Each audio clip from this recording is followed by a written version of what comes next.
Speaker, I'm commanded to lay the Public Service Qualifications Amendment Order 2021. Revert to government business. Prior to the suspension of this Honourable Chamber yesterday, this Honourable Chamber was continuing the debate of the estimates of revenue and expenditure for the year 2021 to 2022. We shall now return to such.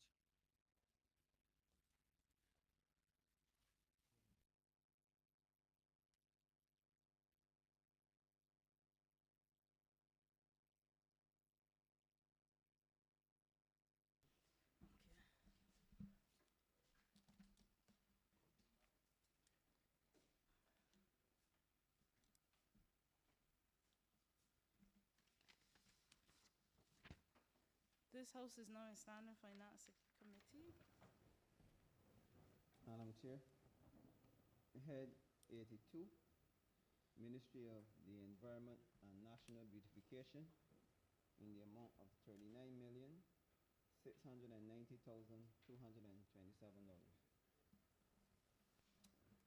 Honourable Minister.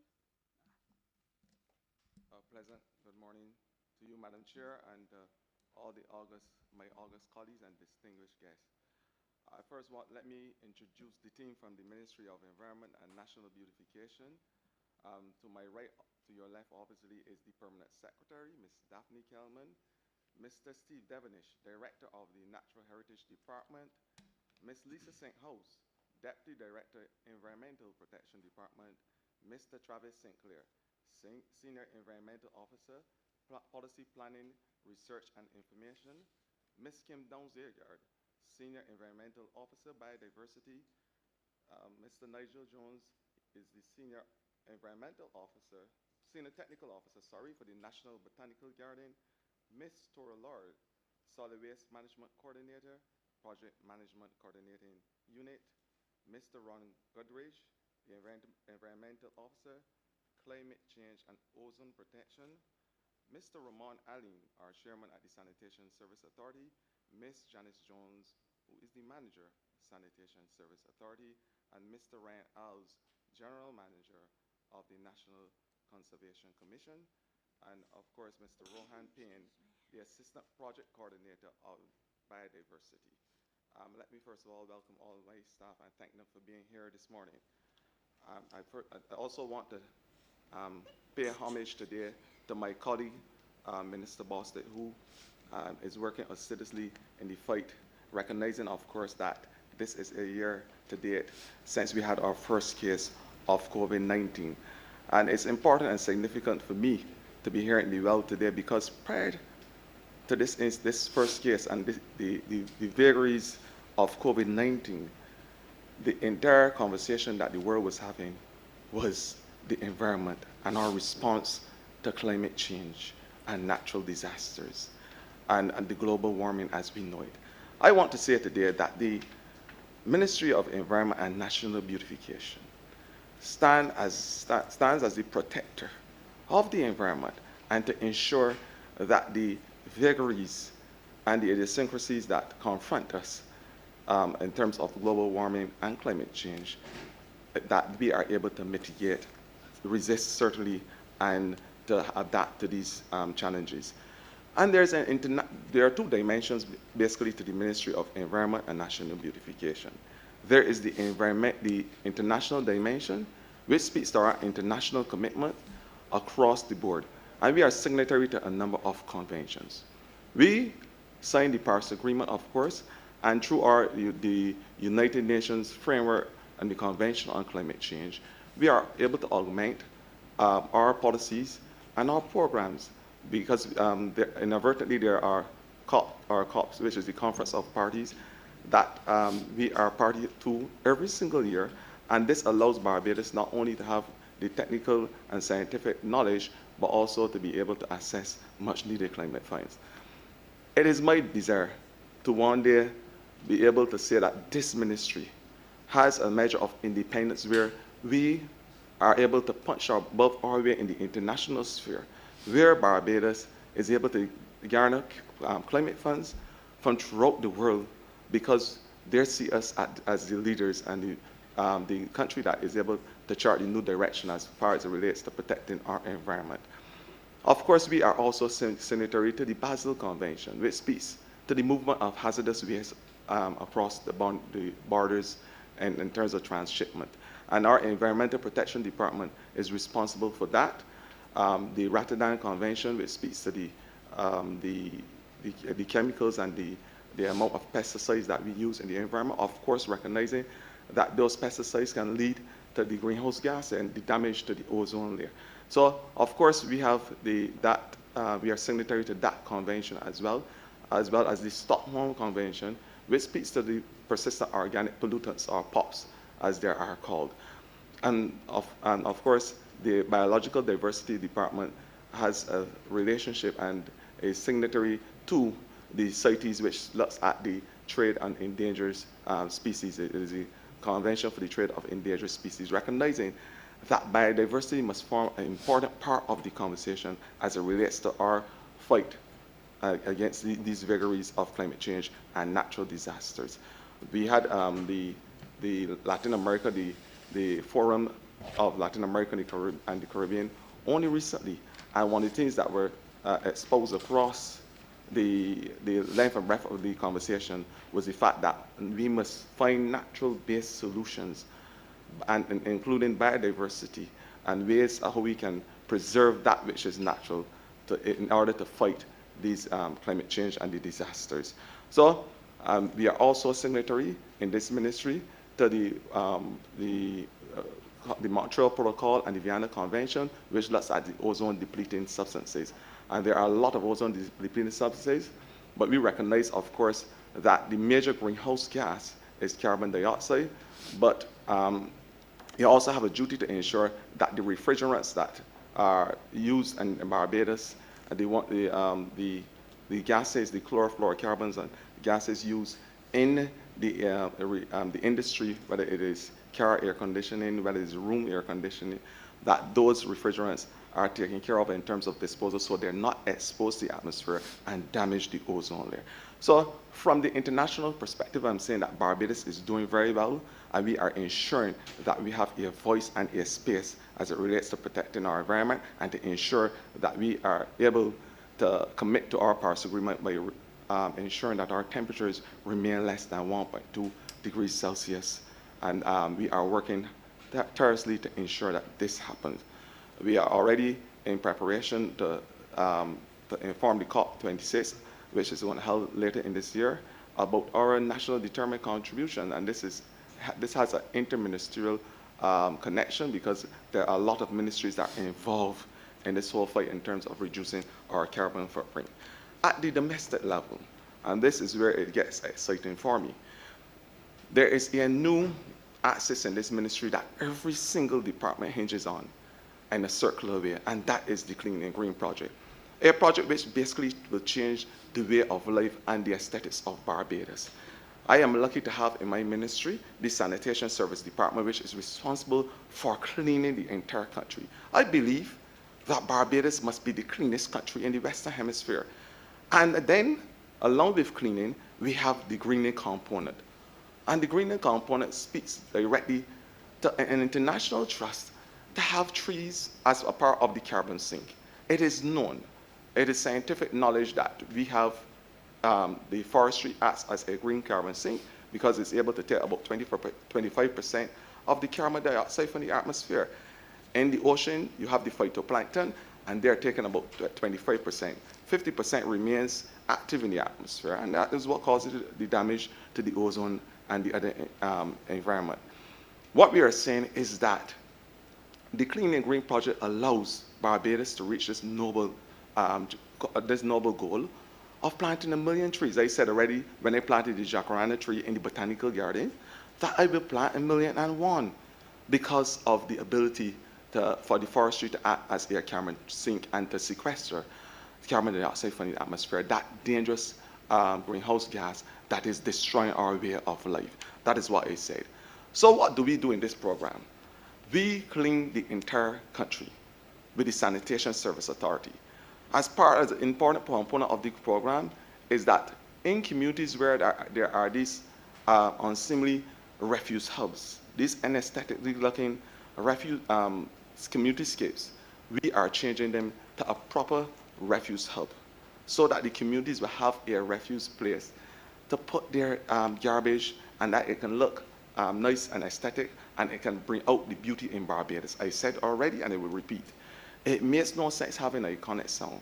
We have iconic people called Beautiful, Beautiful Barbados, sing by an iconic group, and Barbados is not idyllic. Absolutely makes no sense. It is my quiet and unreserved determination to make Barbados the most beautiful place in the Western Hemisphere. So, as I said, there is the cleaning component, which speaks to the sanitation. We come in and we do the bulk waste in communities and through the community engagement program, because we believe that Barbados must have a sense of ownership in this program. They must have a sense of altruism. They must work in collaboration with government, because partnership is an important cog of any sustainable development. And we are saying, as part of a sustainable development plan, people must be part of that journey. So we have the community garbage pickup, and that is done bulk waste collection through the sanitation. After that, our biodiversity unit goes into the area and see what is there to preserve in a biological space. Because biodiversity speaks to what happens with living organisms in a geographical space and how we can preserve those things that are important to us right now.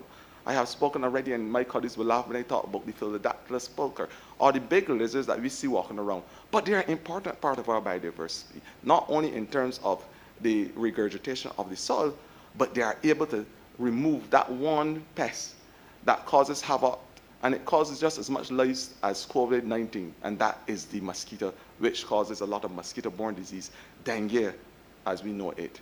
And I'm saying is that these lizards are able to eat the egg of the leaves of the trees. The frogs, as we know, the polyp. I don't know the last time that we see polywalls running around Barbados. Those things that would make people rich are the things that are part of our biological space. And I'm saying that we have to preserve them.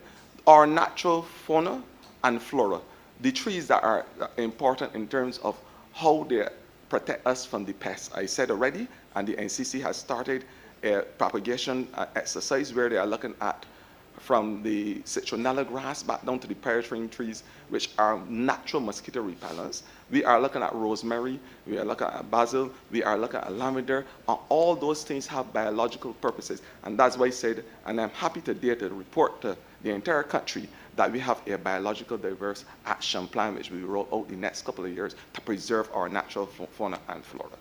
So that is an interesting aspect of the Clean and Green project. Then there is the community engagement, because we have the community engagement exercise where our project management unit is allowed to engage Barbadians at the level of reduce, reuse, recycle, and recover, and no repair. Because I'm sure, Madam Chair, that when you had a skirt, when you were a young girl, you were able to repair it and reuse it. And that is the type of circular Barbados that we are talking.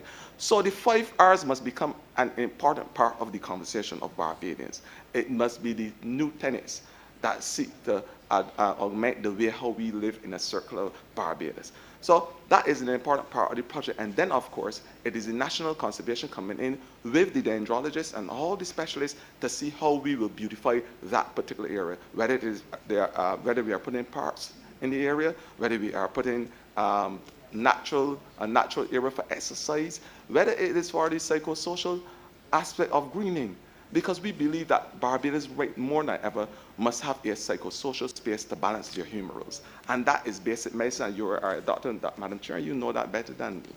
But we are creating these green spaces. We are changing the landscape of Barbados. And of course, I cannot finish my conversation and my preamble unless I talk about the National Botanical Garden, a natural oasis. We are going to bring to this country the most beautiful oasis in the entire Western Hemisphere with the National Botanical Garden. Along with the trees that we are going to plant to sequester the carbon dioxide, we are going to have medicinal gardens. We are going to have ornamental gardens. There are going to be areas in the garden which is going to be specific for the indigenous plants in the area. It's going to be an area where the elderly can come in the twilight of your years and relax. Those in the dawn of their years, the children can come and learn about taxonomy, because we are going, right now as I speak, we are putting the blocks on the taxonomy center, because we understand that classification is an important part of the conversation going forward.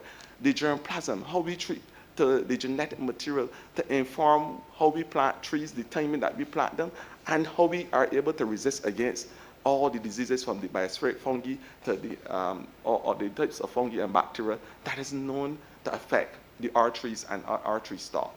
And then, of course, there is the herbarium, which looks at the dry leaves in order to be able to study the etiology of plants and so forth. This is the type of science that we are applying to our National Conservation Unit, and to ensure that we have a green space and that we are able to meet our commitments. We are right now, we have approved certainly the master plan for the botanical garden, and we are in the process of building out the roadwork and utilities and what we call the amphitheater, which is going to be an entertainment center of excellence in the botanical garden. You will have seen some activities according to where you are standing geographically, on the left or the right side of the botanical garden. What you're saying in terms of the removal of the river Tamlin, and that's how we're talking circular Barbados. We are removing the river Tamlin from the most eastern side, if you're looking the area of town. And this river Tamlin is now being used by the factory, by Portville factory, as a source of biofuel. And we are saying that we are clearing that aspect to make that an international garden. The time is right in Barbados for us to be able to say that we are selling our country as an international green space, where the tourists can come and understand the whole principle and concepts of international greening. How they can be able to plant a tree, nurture that tree, and be responsible for adopting that tree. So it's an adopt the tree principle. It is for... Remember, you have a minute left. I was not getting started. It was, so we are now having that type of conversation in terms of having the international committee, because there are a lot of countries that want to invest. They're happy about what Barbados is doing to transform the lives and to have a green economic recovery. So they're interested in buying into the whole notion of having a green botanical space. So that's what you have in the international garden to build out. My friends, this ministry is going to do every single thing that is humanly possible to ensure that Barbadians are protected in the environment, that this little sphere called Barbados will be recognized as the most beautiful country in the Western Hemisphere, that we are able to have a green economic consciousness, and that, in the not too distant future, that this ministry will now have a sense of independence, where because of what we are doing on the ground, from our indoor air qualities to every single thing we are doing, that the international community will say to Barbados, we are with you in this exercise and this journey. We understand your cause, and we are willing to put not only the technical support, but the funding. With those few words, Madam Chair, I'm obliged. Please move the head. And I wish to move that head 82 stand par. Thank you. Honourable Leader of the Opposition. Thank you very much, Madam Chair. And I welcome the presentation of the Honourable Minister and the presence of esteemed and support of him and the policies of the ministry as indicated in the estimates document. You know, I salute the minister for his obvious zeal. He was effusive in his enthusiasm and passion about this work. And I'm happy to see that. I trust that he can be sustained in that way. And he took a bit of time to present. I'm therefore not going to be that long. I'm going to get quickly to my questions, if you would, Madam Chair. He did say he intended to make the botanical gardens the best in the world, or the Western Hemisphere, or whatever. I've heard that before, and the last voice from whom I heard that is no longer speaking with any kind of zeal or enthusiasm on those matters. The Prime Minister didn't indicate the need or desire to plant 1 million trees, and the last voice that spoke to those things said he would plant 2 million, and that voice is no longer heard. I noticed that the minister was a bit more conservative. He's going to plant just 1,000,001, so he should be able to survive, having said that, Madam Speaker, let me get serious now and say a couple of things. Now, I want to quote Madam Chair from the National Strategic Plan of Barbados 2005 to 2025, which in part says, under the goal of strengthening the physical infrastructure and preserving the environment at the same time, one of the objectives is to integrate environmental considerations into all aspects of national development, to integrate environmental considerations into all aspects of national development. It also says at 111, part of the objective is to promote sustainable land management practices. Bearing those two provisions in mind, I would like to ask the Minister to tell us, or perhaps his team or both, the extent to which he or they would be satisfied that planning approvals in Barbados give sufficient consideration to matters related to our biodiversity. The Minister talked a lot about biodiversity. To what extent is he happy? To what extent is his team happy, those who have principal responsibility for these matters, that in terms of development planning approvals, sufficient consideration is given to matters of biodiversity? That's my first question. I want to thank you, Honourable Member for St. Michael West. I want to let you know that within the next couple of weeks, months hopefully, there will be a biological diversity action plan which speaks to the preservation of our natural fauna and flora. Because we understand the importance of biological diversity in the fight against the vagaries that we spoke of earlier. I want to say that, along with that, my department is also charged with land management and ecosystem management. Because we understand not only in Barbados, but in the world, every single year there is about a 10,000 hectare loss of land to desertification. And Barbados being one of the 10 most water scarce countries in the world, we are not independent of this idiosyncrasy. What we are doing is that we are having that conversation right now to ensure that desertification is a thing of the past, that arid land is a thing of the past, and that we are now looking to regenerate using biological diverse methods, our forestry and our degradation. But to further expose this, I would call on the officer responsible for natural resource management, Mr. Steve Devenish, who can talk about land-based solutions. He can talk about mangrove and the ability for us to develop our ecosystems on our gullies and to ensure that there is a biological diverse state in that type of development. Because more so than ever, we now have to look at biological ways to manage our ecosystems. Because if we continue using the industrialized and chemical ways, then we will be spinning top in mud as it relates to protecting our ozone environment. After him, I would also invite Ms. Kim Downs-Airguard, who is at the center of all discussions as it relates to wildlife, ecosystems management, forestry and restoration, and our biological diverse stock. So I will ask Mr. Steve Devenish to expound on the whole issue about land conservation, desertification, the management, how we can look at ways of reintegrating our hard pan sand soil in the Scotland district. And there are a lot of biological diverse ways. That's why the ministry have these interlinkages. So I will invite Mr. Devenish to respond.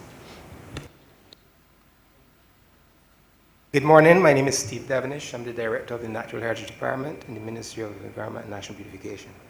The question posed is an interesting one, and the ministry has been working assiduously over a period of time to ensure that there is, one, integration within national planning, and two, in our discrete project planning process and programming process, we focus and we drill down on specific sites. Our principal integration starts within the context of the physical development plan, and the physical development plan speaks to Madam Chair, if I may interject, yes, we do have a problem with volume. I'm not hearing Mr. Devenish quite clearly. And in the interest of time, I'm sure this ministry is quite focused on what falls to it as its mandate with respect to biodiversity here in Barbados. My question really is the extent to which, coming from the other side of the equation, the planning department, the approvals process, to what extent is the ministry satisfied that in issuing of those approvals, in the pursuit of the process around those approvals, to what extent is the ministry satisfied that the interests of this ministry are sufficiently considered and that in planning approvals being issued, biodiversity considerations are being sufficiently taken into consideration by the planning people? Thank you, sir. The point I was going to come to is based on the physical development plan applications that speak to the natural heritage conservation, national park and protected areas are indeed referred to the ministry. They also refer to the Natural Heritage Department, and in instances where there's a more specific biological or biodiversity requirement, it goes to the ministry. And we therefore are allowed to comment on physical development plan applications. Plan applications are very often issued with conditions attached to preserve the environment, which are conditions that are developed and derived from the Ministry of Environment Interests. So you're happy with the extent to which they listen to you? Yes, we are. All right. I just want to save the time in the chamber, ma'am, and permit others to get to questions which they may have.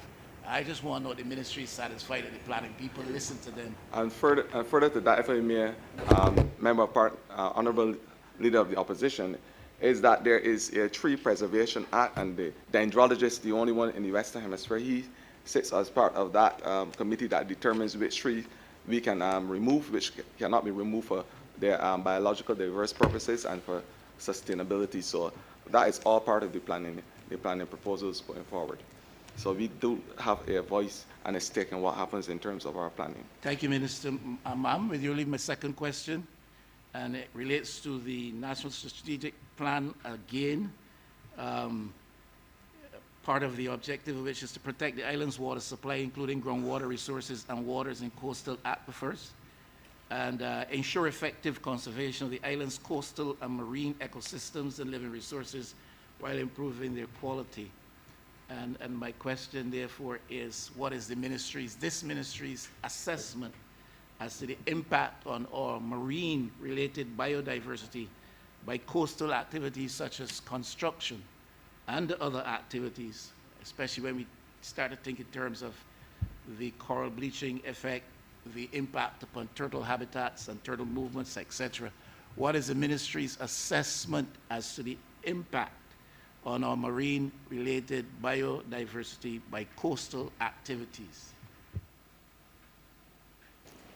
I would let Ms. Stenhouse from the Environmental Protection Department answer to that question, but I just want to let you know that our water supply, groundwater, our marine environment, that those supplies are constantly monitored by the Environmental Protection Department, ensuring that the levels of nitrates, phosphates, other persistent organic pollutants, that all those levels are controlled and come within the range that is acceptable, both in not only in the marine environment, but in our natural environment on land as well. So Ms. Stenhouse will be able to respond to the other issues that you raised.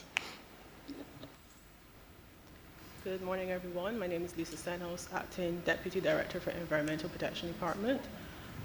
The government department that really takes the lead in terms of ensuring protection of the coastal environment in relation to construction is the Coastal Zone Management Unit. What I can say is that they are part of the group of government departments that are consulted by the Town and Country Development Planning Office when they are coastal developments. So from that perspective, it is indeed considered with each application on the coast. Thank you. But does the department, I try to find out if the departments, the ministry and its agencies have any concerns as to anything that is happening in our coastal in our marine environment as a result of any of the activities, reconstruction, tourism? Is there any concern of any significance that this ministry has? That really is a query. Okay, it seems to me that it's a perfect world out there and there are no concerns, and I'm not too sure that's the case.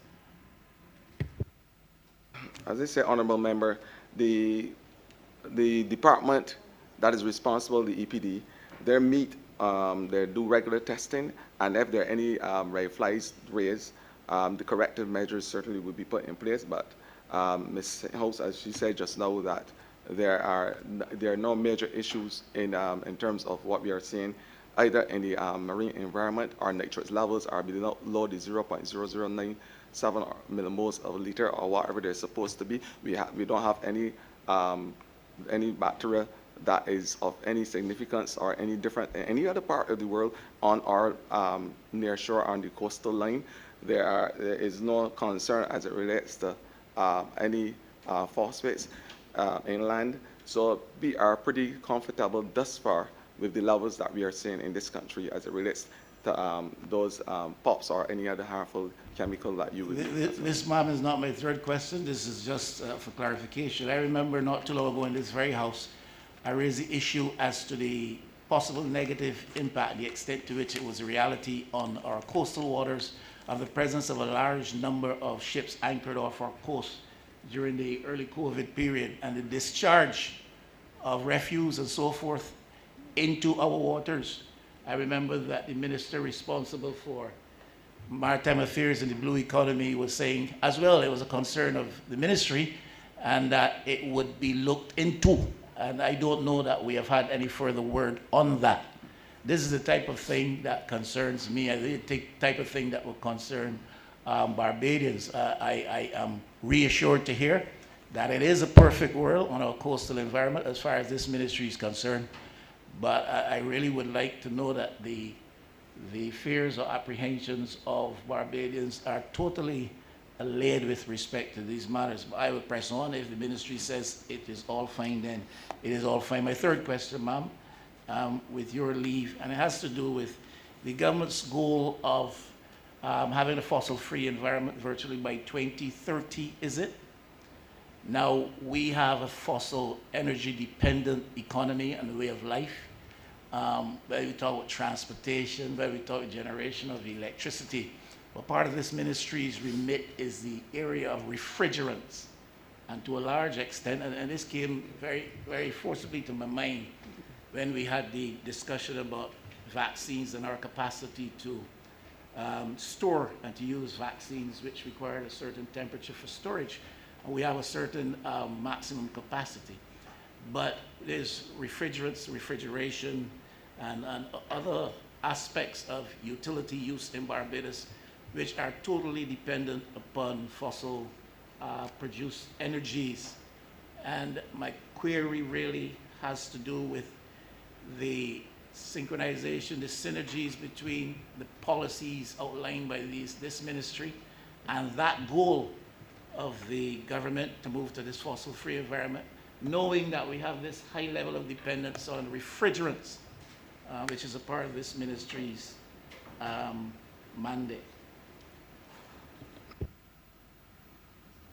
Honourable Member, I think that you would have graced yourself to pay rapt attention over the last couple of days to what was happening in the chamber, and you would have heard the Member of Parliament for St. James Central in his lucid presentation speak about what they're doing as a ministry to ensure that there is a reduction in fossil fuel by the year 2030.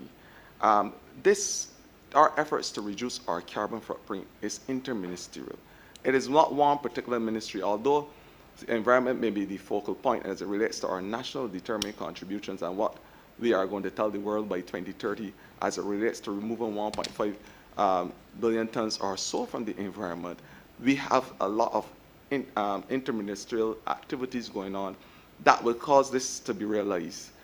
What is happening in energy in terms of the reduction in fossil fuel and the alternatives that we are being used, wind, whether it is wave or whether it is photovoltaic. That will take up a big chunk of the fossil fuels that we use as far as it relates to the change to those natural alternatives.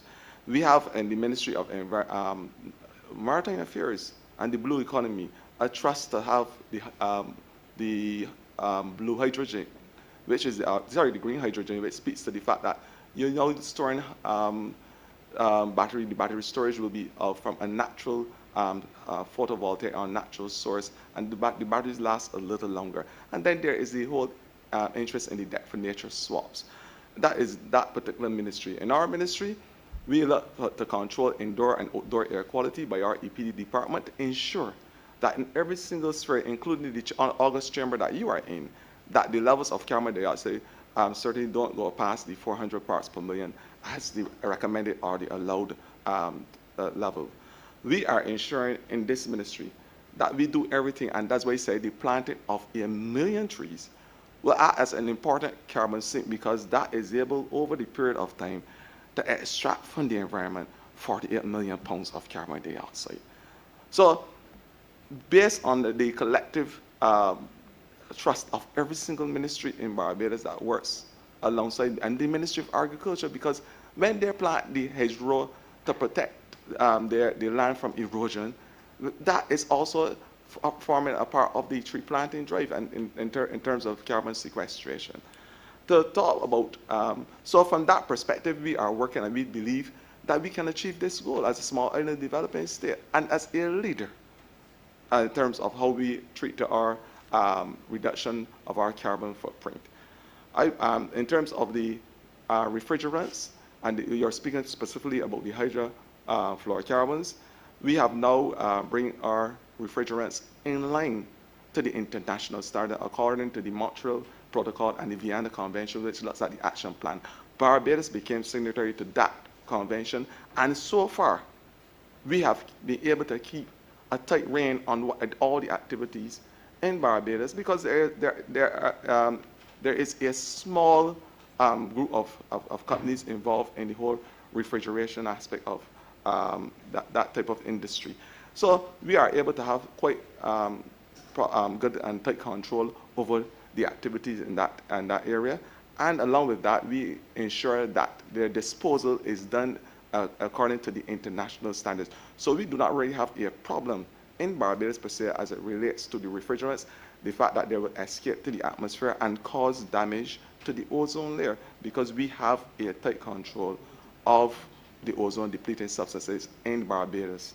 But to further elucidate on that, I will call on Mr. Ron Goodrich, who is responsible for ozone protection and climate change.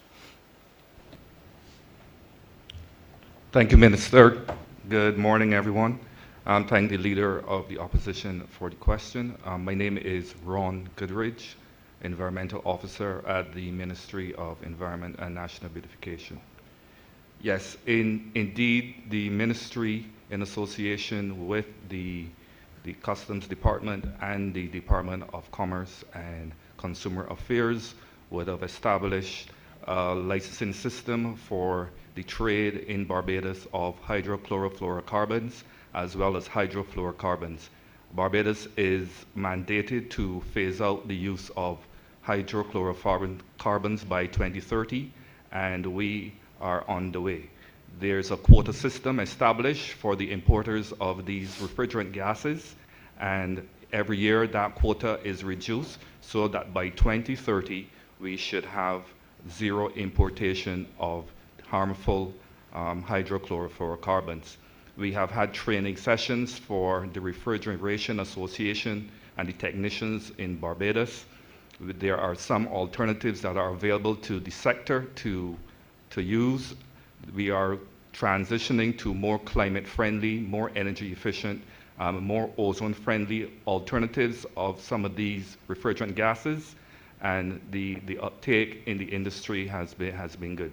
We have partnered also with the Samuel Chapman Prescott Polytechnic and their training program there, and we provide equipment as well as a scholarship to those students who qualify at the Samuel Chapman Prescott Institute of Technology annually.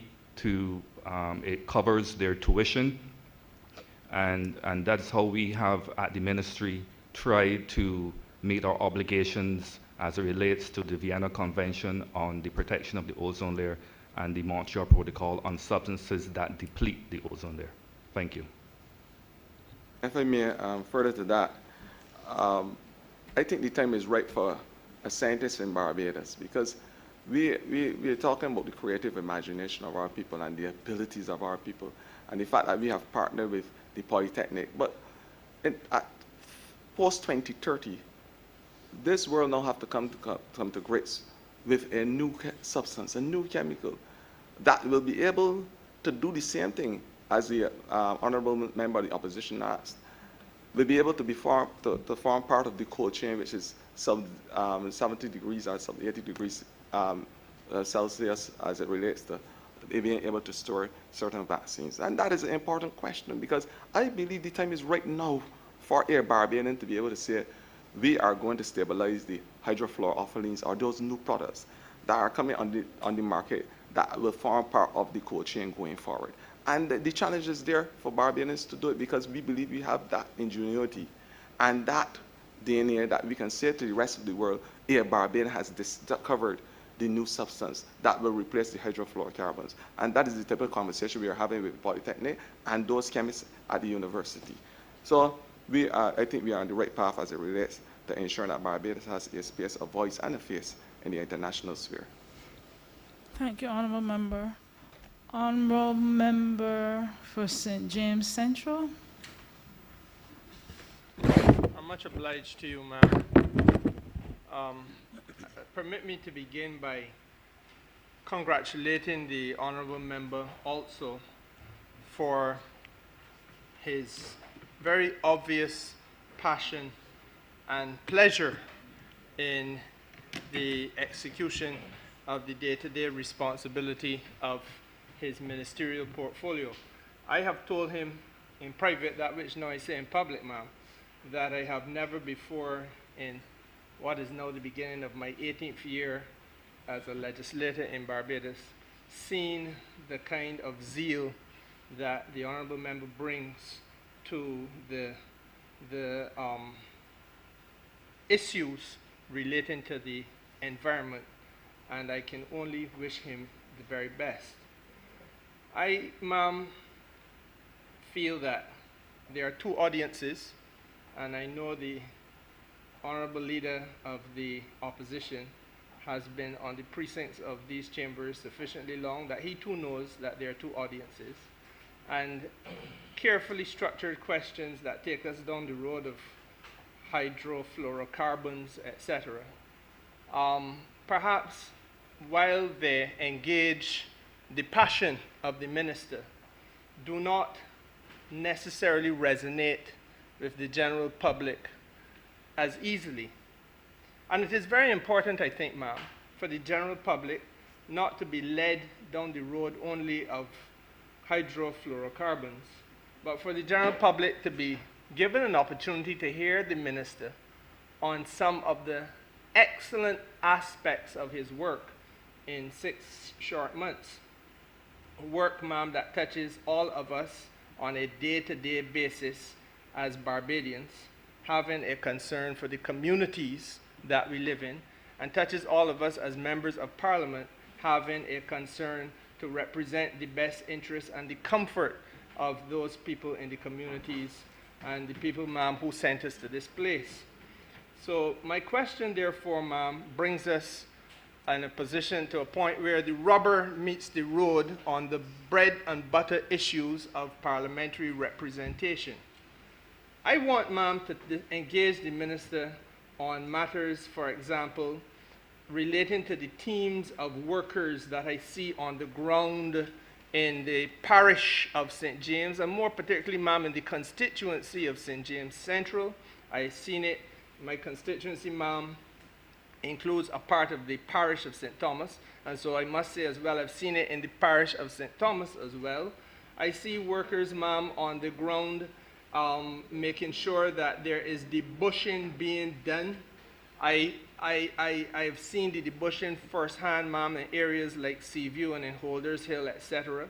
And I know for a fact, ma'am, that it has contributed to employment in circumstances where even despite the ravages, the best efforts of the, even despite the best efforts of the government, the ravages of the COVID-19 pandemic has caused dislocation. So it has not only helped us in terms of the environmental aspects and the beauty and comfort of the people living in the parish and in the community, but ma'am, more importantly, it has helped us to offset and mitigate the impact of unemployment. Now, ma'am, I would like the minister to elaborate a little bit on this program and to indicate to the House what his judgment is as to how much longer this program can continue, what his assessment is as to what it has been able to achieve thus far. That is my first question. And I also link into that, ma'am, the desirability. I want him to comment on what I have as a personal desire to see or have access to more skips, because the work that the government, through this minister, has been able to achieve, ma'am, has led to others saying, look, we too want to play our part. And I have gotten calls from people saying, look, the community is going to do a cleanup, but what we want a little help with is to get skips. We want to be able to put the cuttings and so on and the clippings, gather them and put them aside so that they can be collected at an appropriate stage by the appropriate authorities. Access to those things, ma'am, like skips, are very important because we want to help people to help themselves. I hear and I understand, and I do not for a moment deprecate or depreciate the importance of a conversation about hydrofluorocarbons. But frankly, ma'am, nobody in the campaign spoke to me about hydrofluorocarbons. They did speak to me, though, about the quality of their community and the comfort of the community that they live in. And I feel we need to give the minister a chance to speak to that as well. Thank you, Honourable Member for St. James Central. I know that you know better than most persons that all politics are local politics. And I know that you will allow me to locate my conversation today to something which is also dear to me as a constituency representative, and that is the National Cleanup Program. What you're seeing across Barbados is a national cleanup that has never been seen or imagined by any government post-adult suffrage, being frankly and brutally honest. This program seeks to beautify, as I said before, Barbados must be the most beautiful place, beautify entire communities. So whether it is the roadways, whether it is lands that are being, and I want to say today, and I'm glad you give me the opportunity to talk on this, that coming soon will be legislation that will be dealing with disuse or idle land. There's no idle land in Barbados. I believe that idle land is owned by idle people who don't understand the ideals of Barbados. That's the honest truth. And I think that now is ripe for us to start having that conversation with Barbadians as it relates to protecting the land which they own and ensuring that there is a level of aesthetics in Barbados.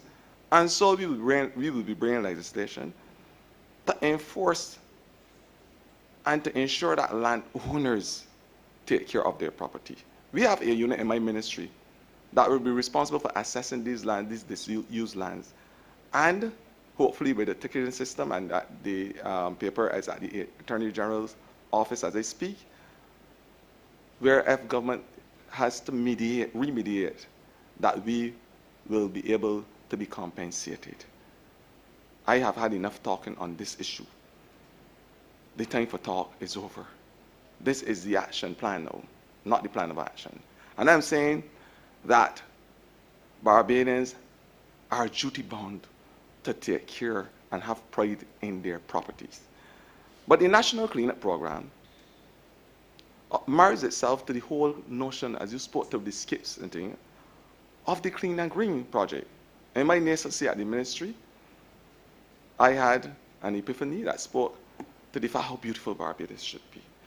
And so I brought to bear a project which embodies the entire concept of cleaning and greening. The skips that you talk about, and we are having a problem with community skips. That's why I say they will be replaced by communities' refuse hubs with doors that can open up, that are painted in bright, nice colors that communities could appreciate and have a psychological sense of understanding what we are doing. And that they can have a tangible step because they can come out and see it as a project and help paint these hubs and be a part of it. We are going a little bit further, Honourable Member, because we are going to be having bulk waste collections in every single community across Barbados. We have started this project in 7 communities, with most of the backbenchers thus far, and they can speak limpidly about the response to the community and the transformation this Clean and Green project has made to the communities and the expression of interest across Barbados as it relates to beautifying biological conservation, ecosystems management, because that is all part of this cleaning exercise. But Barbadians have to walk with us in the journey side by side, not in front or behind, but side by side, because partnerships must become an important part of this conversation. You can't have sustainable development unless there are partnerships with communities.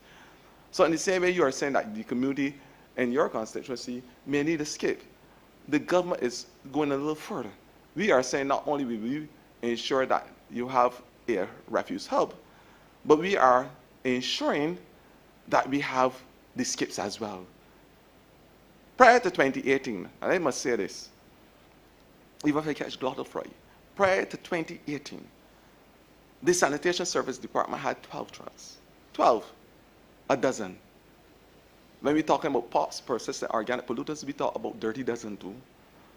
A dozen. And I will ensure that you have more than, that we service more than the 11 parishes. They may go to a dozen too. What I'm saying is that since we took over this government, I want to pay homage and tribute to the former minister who was responsible in leading the fight to ensure that trucks came to Barbados. Albeit the fact that he was able to go to the port and make sure that they come on land.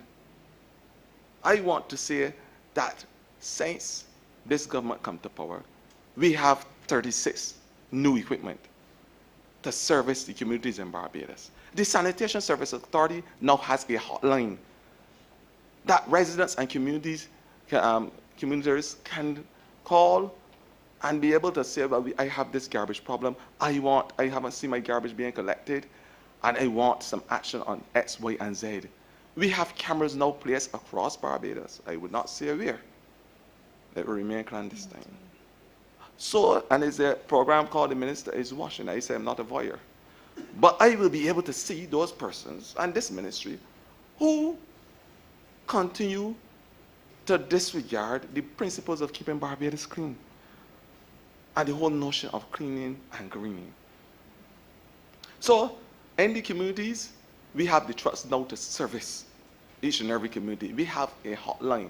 We are working with a program now so every single person who understands WhatsApp and internet and all those things can go and with the press of a button know when the trucks are coming to your area. This is the type of interventions we have made since coming to power and to governance.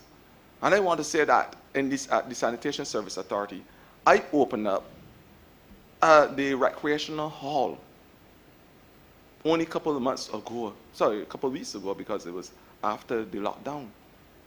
And because when I first visited that institution, I was embarrassed at the state of the recreational facilities.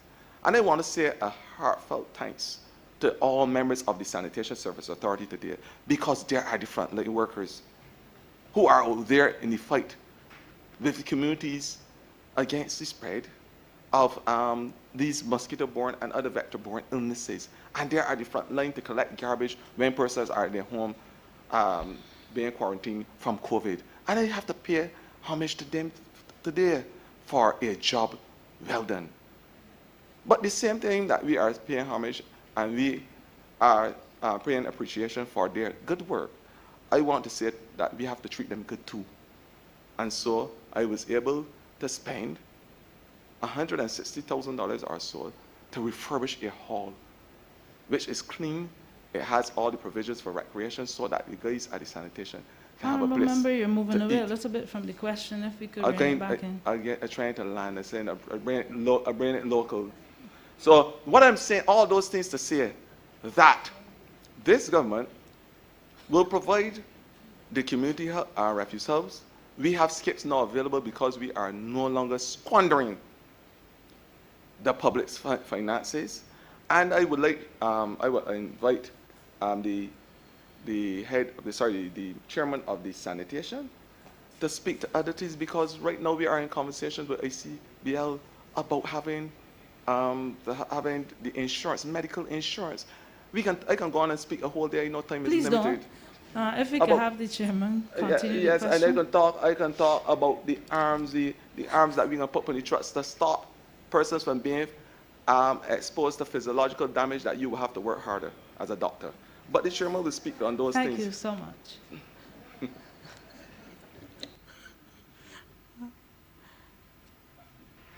Ma'am, if my I was along the chairman. oh, sorry, beg your pardon. Good morning. I am Ramon Ali, Chairman of the Sanitation Service Authority. In line with what the Minister would have indicated, there's been a focus on first taking care of our workers. It included the recreation hall. I can actually update him and you today to say that that health insurance that he referenced will be signed off on today. An agreement has been made. This was a commitment made to the workers by the Honourable Prime Minister, which the Minister made sure was at the forefront of being effected and brought to land, as he would say, as soon as possible. The service improvements which he has described are being felt in terms of tangible data collected from our hotline. The reality is, we can say, based on the reports that we are getting, the average Barbadian is receiving the service which they expect from the SSA, and they've been able to deliver it in a meaningful, timeful manner. The reality is that there is a plan in terms of the authority to totally revamp our service offering and carry it to new levels in terms of what would be the expectations. The rollout carts and bin lifters to which the Minister references will be an addition which will see the safety of the worker being paramount, the collection of data to improve efficiency and delivery of our services, route optimization, and also to allow us the more meaningful push forward a recycling program. The reality is that that will bring for the fore a commingled recycling effort to over 100,000 households in Barbados. So the SSA is focused in relation of delivering an improved and efficient service.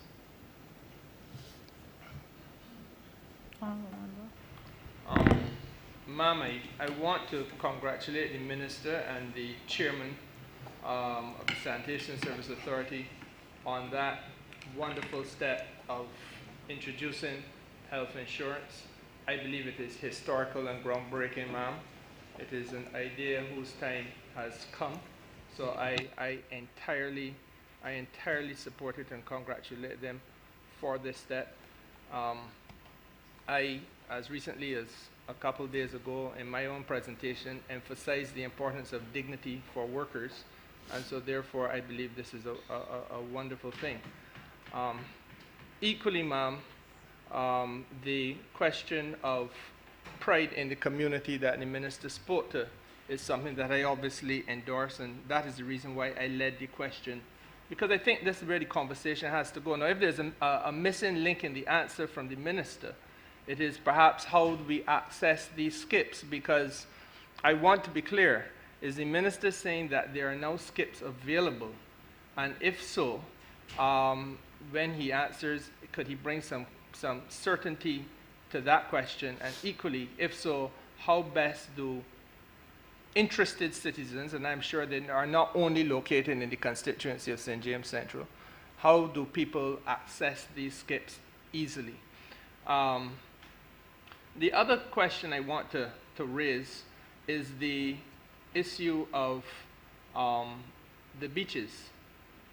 As I understand it, Minister, your ministry carries responsibility for the matters relating to the cleanliness of the beaches in Barbados.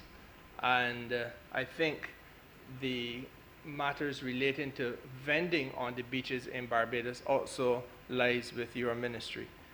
Am I correct in that regard? You are. Good. Now, I must say to you, as a minister responsible for business, that I have some concerns.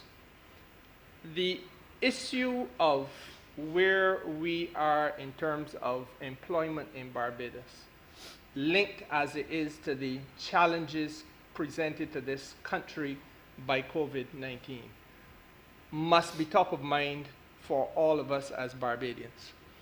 I am not going to engage where the leader of the opposition went yesterday when he sought to question an unemployment figure, because we all know that the consequences of COVID have been dislocation, and therefore there's going to be some fluctuation as a result of this pandemic's impact on Barbados. That is basic common sense. But the solutions, ma'am, for people who are trying now to hold body and soul together and hold households together. As I said, for me, these are bread and butter issues. I'm not in here to talk about hydrofluorocarbons today. I am here, ma'am, to try to understand how we can help people who lost a job to be able to make ends meet. And if there is opportunity available, not just on the land space, but on the beach side as well, ma'am, once tourism starts to kick back in, we have to factor into the equation how best we can accommodate people there. Not now, when they're in tourism, but at the time when tourism starts to come back in. So let us think in terms of what happens when the season starts down in November. Gives you a long run in, Minister. But you have to plan it. And my concern is this, that there has to be an opportunity for Barbadians to understand who determines the amount of people who can be beach vendors, and how are those numbers distributed. Because I must tell you, Minister, I have been in this business now, as I said, for over a decade and a half, and I can't get clarity of purpose and certainty of policy on how this thing works. Who determines that between the Hilton and Sandy Lane, there are X number of vendors? How are those vendors allocated permission to vend on beaches, on any given beach in Barbados? And ma'am, the last part of the question would be, is it not important, given the circumstances, for us to be having a conversation internal to the Ministry of the Environment as to how the ministry can partner with the rest of Barbados to make sure that there's more opportunity for people who want to live an honest life and ought not to be forced to do things that otherwise they would have to do just to survive? Thanks for giving me that long run. I will make sure I bowl a legitimate ball and not a no ball. The issue with the skips, and I want to say to you that from the commercial end of the Sanitation Service Authority, that we have contracted persons to build skips, and we have, I can't give you the figure now, and probably the manager can speak to that, but we have more than adequate skips for events and for short-term purposes. The problem we have with skips, and now again it gives me the opportunity, that's why I told, I started my preamble by saying that I hope I don't bowl a no ball. But now is the opportunity for me to say to Barbadians that community skips are placed in communities for persons within that geographical space or that community. They are not placed there for persons to come with their trucks and offload in the skip when they are given jobs to carry the refuse to the landfill. They are not there for persons to put from bays, fridges, and all this that commingle stuff in. They are there because at the point in time, there were some challenges getting the trucks prior to 2018 that were needed to service the communities. Now we have the trucks. We are saying that we are trying our best to remove the community skips, because the reality of it is that they're unsightly and they pose a health threat if they are not treated with the respect and dignity that they need to be treated with. So we are saying that we are going to replace most of those communities in communities where the trucks cannot traverse because of the small roads. And there's another problem that I can speak to too. There's a problem where Barbados park at the side of the road. And we have had numerous complaints from the truck drivers from the sanitation who refuse to move their vehicles to allow the garbage trucks to go and collect their own garbage. Now, I can't understand what is, could be the more lucid and more translucent than that in terms of getting your garbage out, where you would be able to allow the trucks to come and collect that garbage. It really has befuddled me. So I'm saying is that these are the types of conversations we need to be having with Barbados, because it's a challenge from the Sanitation Service Authority. But I want to assure you that the skips are there for commercial purposes. We are now looking to move away from those unsightly skips to have community refuse hubs built with gates and proper signage so that the communities can bring can be brought to a level of beauty and aesthetics. That is what we are doing from that perspective. Minister, before you move on, what about the skips within the parks? I have 2 major parks in my constituency, and it seems that the skips are always overflowing with garbage, and the pickup is not as often as I would like it to be. Is there a plan to, and it is unsightly from the main road, is there a plan to increase the pickup there? But I would love to share with you and the entire Barbados the videos of persons going with trucks and offloading everything in those same skips. They don't have to pay skipping fees anymore. Persons ask them to move their refuse, and they're paid to do a job, but yet still they find a convenient way of offloading everything in the skips. Trust me, and the manager of both NCC and sanitation can speak on this. Because you usually see a rise after, well, not so much now with the COVID, but a rise in the garbage in the parks after, for instance, a bank holiday where people are picnicking, and then it takes days for the garbage to be picked up. But in terms of garbage, the trucks and the pickup, the manager of the sanitation can speak to that issue. I will give Ms. Janice Jones the opportunity to speak on terms of the pickups and the other operations where the skips and the garbage pickups are concerned. Thanks.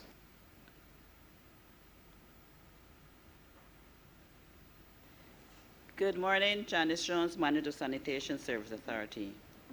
With respect to the skips that are in parks, that is the responsibility for the National Conservation Commission. Sanitation Service Authority, we deal with skips that we have placed in particular communities. And the reason that we would have placed those skips in communities because of the unsightliness in the area. And in those communities where we have placed skips, we usually have a regular pickup for them. In some areas, for example, in Martindale's Road, opposite the Queen Elizabeth Hospital, those skips are usually collected on a daily basis. And in some other areas, they're usually collected twice weekly. The manager of NCC to speak about the challenges and the skip collection for the areas of the parks and the beaches. Thank you, Minister. Good morning, Ryan Alves, National Conservation Commission, General Manager. With respect to the question about the removal of the skips, or the emptying of the skips, the collection is, on average, is once per week in the rural parishes and twice per week in the urban areas. We've had some challenges with persons who go to the parks and place their refuse in the skips. And it has caused some challenges in that it has caused us to increase our expenditure to remove the refuse from the skips on a regular basis, sometimes 3 times a week. We are hindered somewhat by our finances, but we try our best where we can facilitate to remove them as persons fill them. We often find that even on removing them the afternoons, by the next day you find that there are some persons with their trucks or or persons come to the sites and empty all of their refuse into the skips, usually construction debris or bulk waste, and we have to go the following day to remove it. Recognizing there are over 83 sites where we have to remove refuse, it is rather challenging to be doing this on a consistent basis. But we appeal to persons. I know the minister has cameras in some locations, and we appeal to persons not to come to the parks or the beaches and empty their refuse, but simply call the sanitation hotline, and sanitation will get to them and pick up the bulk waste, and to rely on the regular pickups. For those persons within the construction industry and persons who have restaurants, etc., they can rent skips from the sanitation or private persons, or they can have the refuse taken to the sanitary landfill. It really is an inconvenience to the public that the areas within the parks which they come to recreate and relax, that persons come and dump their refuse there. If I may interject, the reality is this: we will lose the fight, and I don't intend to, in terms of refuse collection and how we treat the garbage disposal in Barbados, unless there is buy-in, as the Member of Parliament rightfully said for St. James Central, unless there is buy-in and an acceptance and a psychological paradigm from Barbadians as it relates to how they dispose of their garbage, as it relates to the sensitivity to our ecosystems and our biological diversity. Unless we come full front in terms of how we deal with these things, then we will always be playing catch-up cricket. And I know the Member of Parliament of St. James Central, as a good fast bowler, knows better than that. So we are going to ensure that we educate the public, that we have provisions so that they will be brought along the journey with us.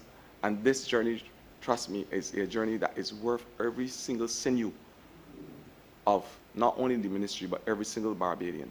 But to talk, because we are talking about skids, we are talking about putting garbage in skids. But we have to now have a wider conversation about reducing, reusing, recycle, recovery, and repair. And that is where I'm inviting the project management unit, because this conversation is a circular one, where she will have the conversation with Barbadians about the 5 R's, which are the 5 basic tenets of garbage disposal in terms, because if we reduce, then we will not need to have all these skips.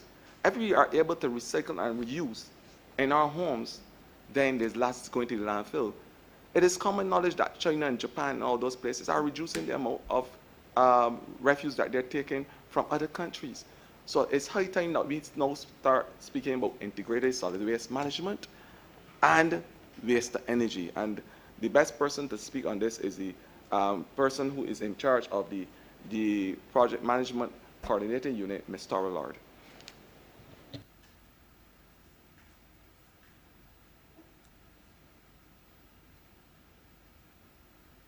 Good morning, Thora Lord, Waste Management Coordinator at the Project Management Coordination Unit.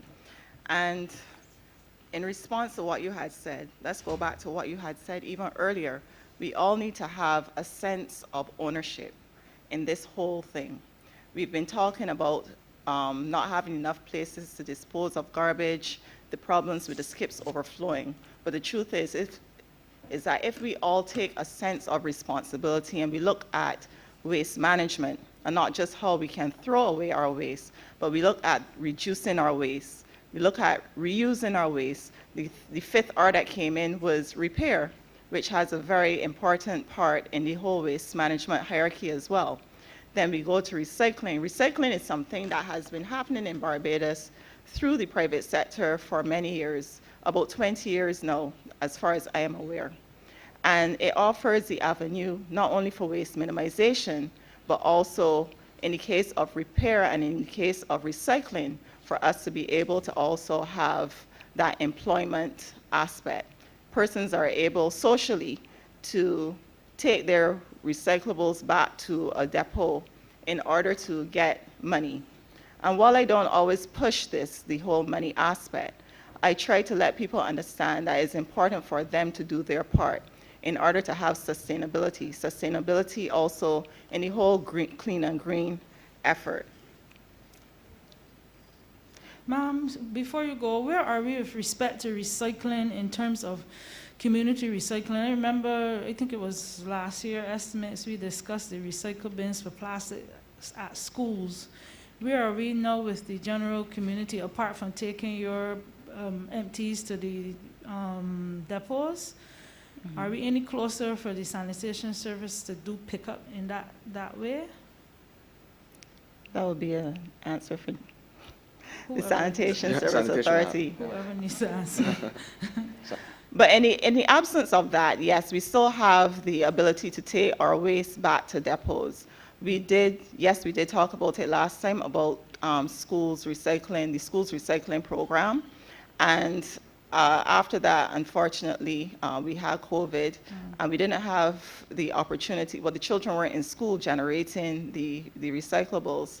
After that, we had term 1, and it still stands. Those schools still have the bins so that they're able to participate in the program, and the recycler is still going out to the schools. So that is still very much in progress. But with respect to having bins in communities, that would be a question for the SSA. I'm not sure if that is what we're looking at right now, but even with the absence of that, there is still an avenue for you to get your recyclables out. Thanks. Yeah, manager of sanitation to answer that, a reference to the double unit trucks that the HRT, we have 2 already, but she can answer. Yes, good morning. Janice Jones, Manager of Sanitation. With respect to recycling in Barbados, there's really no all we do is we remove the recyclables from the garbage. There are no manufacturing of recyclables in Barbados.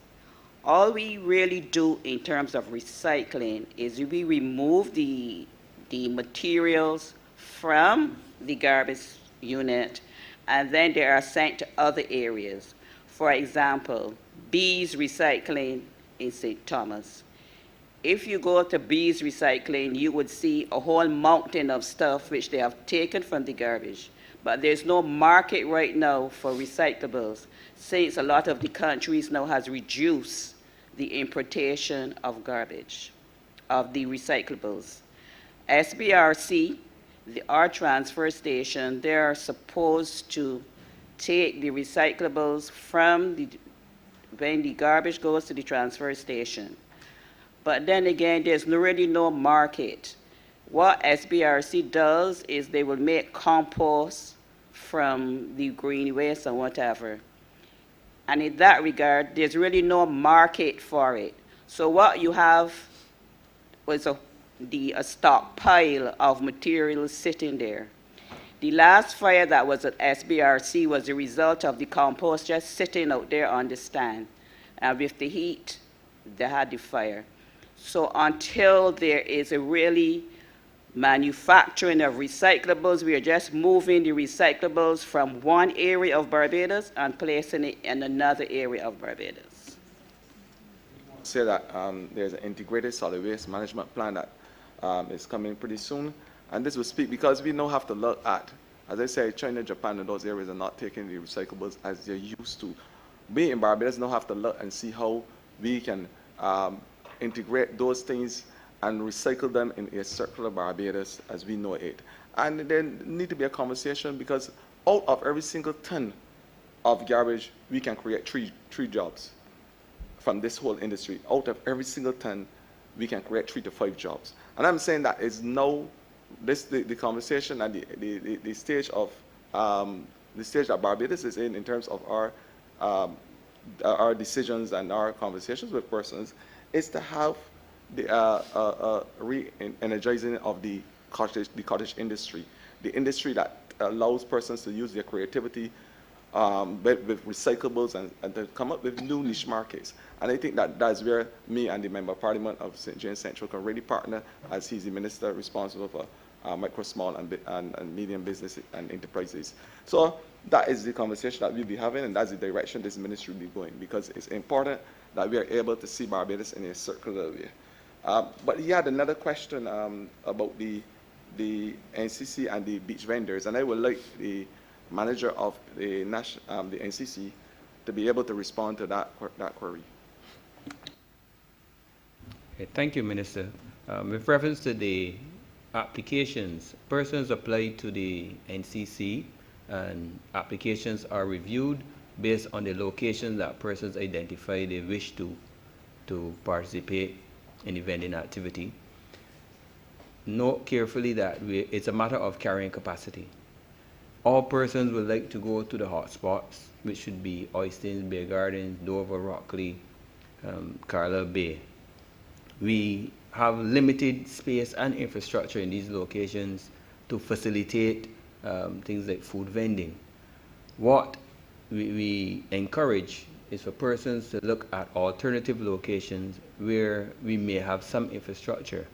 But the reality is that the infrastructure overall along the tourist belt is lacking based on the numbers that we get in for the applications. Areas that we may have to develop could be areas like Fitz Village, Haywoods, some areas along Bay Street, but these areas would have to be under the control of the National Conservation Commission, and we must have the requisite funds to develop these places to provide the necessary bathroom facilities, restroom areas for not only the patrons, but the vendors and the staff that we will have to put there. So we would like to expand to some of these areas as long as we can get the capital to develop the areas, because if we are going to encourage persons to provide vending services, we must provide the requisite infrastructure for them to do it properly, so that we offer a quality product to the public. And further to that, what we really and truly have to do as a government is, because this involves not only the Ministry of Environment, but the Ministry of Blue Economy and the Ministry of Micro, Small and Business Enterprise as well, because collectively we now have to look to ensure that, along with what the General Manager spoke about in terms of the infrastructure and the training, that there's biological conservation, there's marine conservation, and that certain areas are earmarked, but training for persons operating all across Barbados, including beaches, must become an important part of this conversation going forward, because the National Training Initiative, they have done an excellent job with the beach monitors that we have at the beach post-COVID, and I want to say that this type of training is no more than needed to help augment what we are doing as not only for our locals, but to be part of touristic product and exercise. So I think that the time is now right and ready for me to have this type of discussions.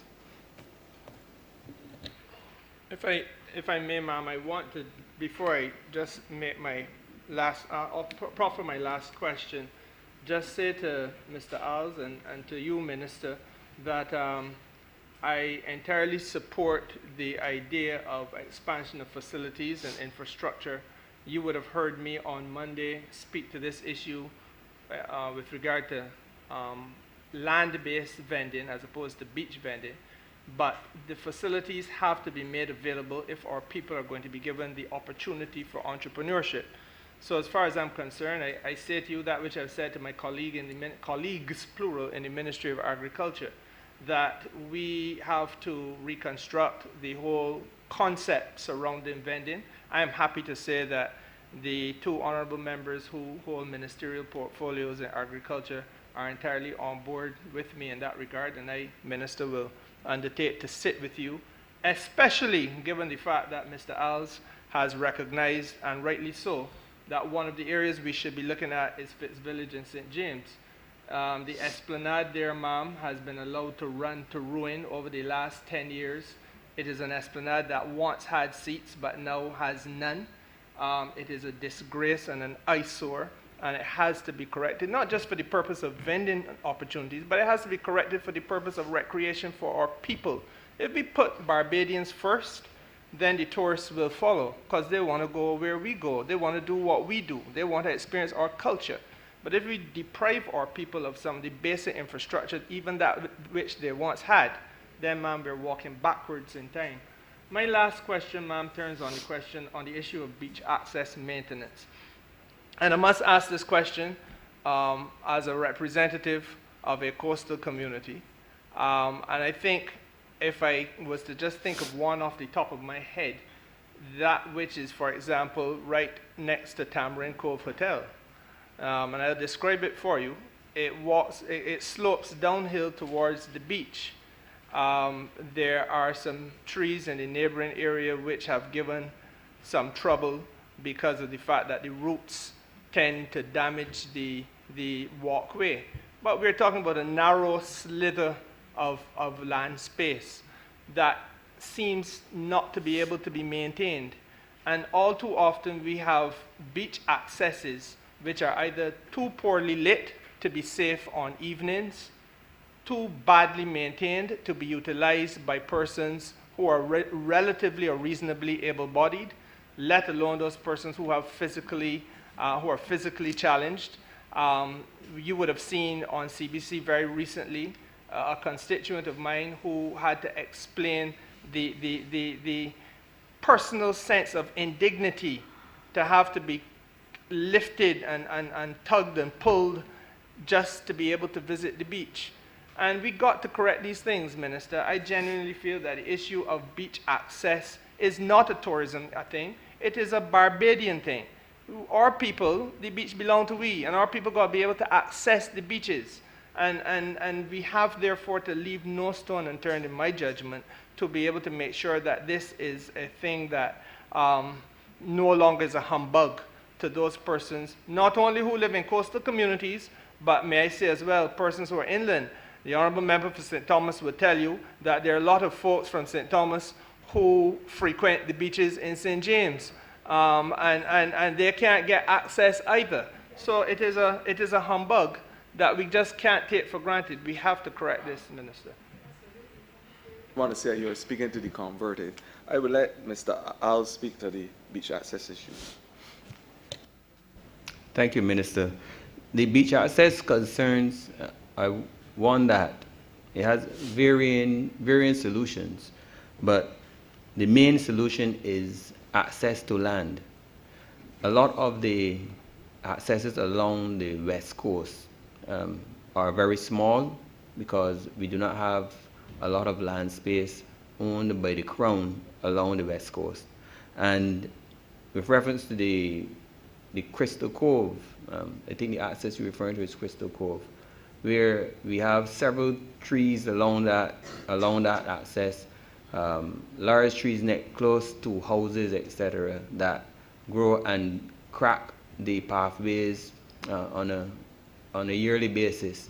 As they're paved, they're cracked, and it is difficult sometimes for us to have a program of maintaining these accesses, especially when we cannot get into these spaces to rectify the problem, which would be to remove the trees that are causing the problem.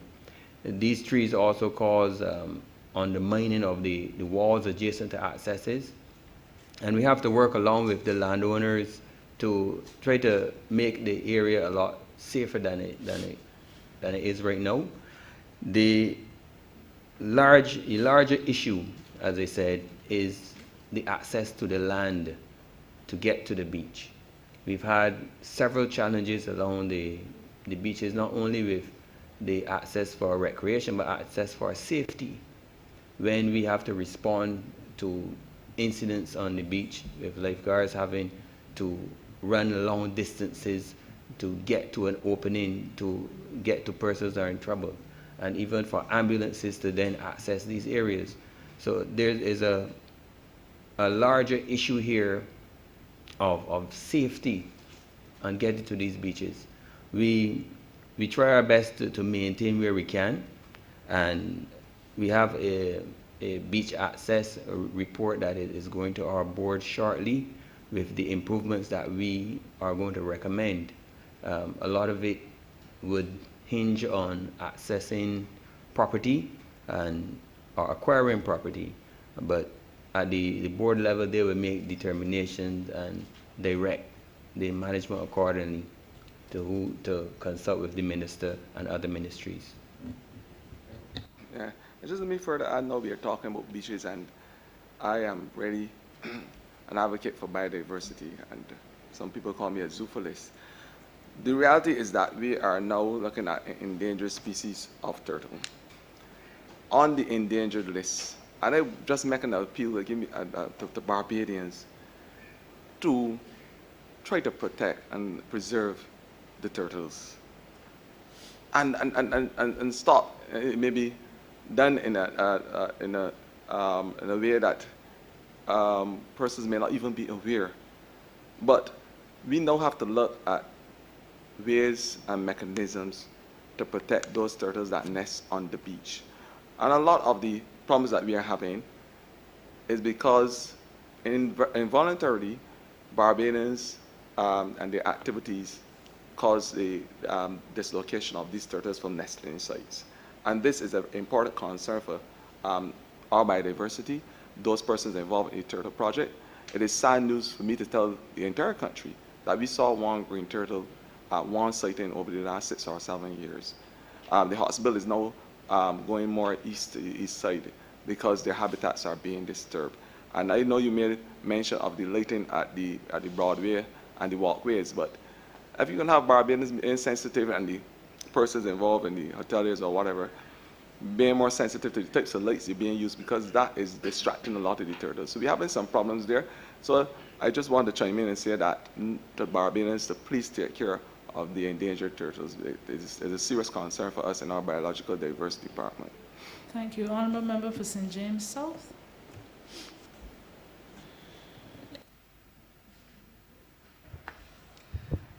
Thank you, Madam Chair. I just want to start by saying that I want to encourage both the Honourable Member for St. James Central and the Honourable Member for Christchurch East Central to continue on that theme of working together in terms of taking our waste and converting it into new products and therefore producing jobs for Barbadians. The reason why this is critical is that it has been noted that changing how we do production and changing how we manage our waste will lead to the development of enterprises across the world that can actually contribute trillions of new dollars to the gross domestic product of the world, because we use new ways of doing things, and that this can bring sustainable jobs across the globe. And therefore, I would want to encourage that they dialogue with us in the Ministry of Foreign Affairs and Foreign Trade to look at dialoguing across CSME to see where, as a region, we can work together to identify potential production spots for taking the waste of the region, because everybody has that problem, and small nations like Barbados or St. Vincent or Grenada will never have enough space that will not be a problem to somebody at some time. So you don't end up with your Greenlands and your other spots that are creating problems right now. So I would like to encourage that we take a regional approach to this, because it can generate significant jobs and significantly change the course for a number of countries, because all of us then would benefit from proper waste management and disposal.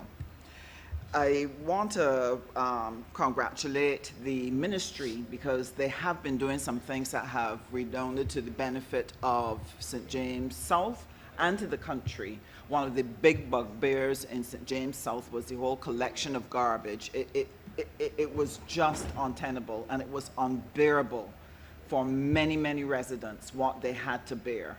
and therefore the good work by the ministry, by this minister and the past minister, to ensure that we have sufficient trucks to do a more regular collection really has been helpful. There are just two areas that the good people of St. James South have identified as bugbears that we would like them to look to address. We really welcome the cleanup teams, but one of the issues has been the frequent collection of the cuttings and pieces coming from their work. They tend to stay alongside of the road for an extremely long time, and this then destroys the good feeling of seeing the team arrive in your area to clean up, only to have the garbage remain there for weeks before it can be collected. And I appreciate the fact that there are not enough trucks and so on, so I really want to know if they have in their estimates provisions for that. Barring that, I like the idea put forward by the Minister for the Honourable Member for St. James Central about strategically locating some skips that those teams have somewhere to put that refuse so it doesn't have to stay alongside of the road. It would be very welcome. And the other area that they asked about were the gullies. We have quite significant gullies in St. James South. And we have the problem of the mosquitoes, we have the problems of people dumping, and the areas becoming quite overgrown. And they have really requested if we can speed up the attention to the clearing and cleaning of the gullies, that this would help to keep the environment, make it cleaner, and also make it safer for people who may have to enter or cross near, because people can hide in the undergrowth where it meets the land space where the citizens walk, and therefore they have asked about that. And added to that, it's not a separate question, added to that is the issue of the park areas where NCC would need to be able to clean, like for example, in a place like West Terrace that has the gaps, and you have the curves that are community spaces, but they often are not cleaned frequently enough. And I was wondering what plans they have in place to address the issue, the gullies, the curves and the parks, and the collection of the cuttings and so on after it is done. That's my first question, Madam Chair. I want to thank you for those three questions in one. It reminds me of an old lady I went and did a clean and green project in St. Philip. And when you talk about the trees and the security, it reminds me of an old axiom that every tree may be a man, but every man may not be a tree. So I understand the concerns some persons may have in terms of getting the trees clean for security reasons and those other issues.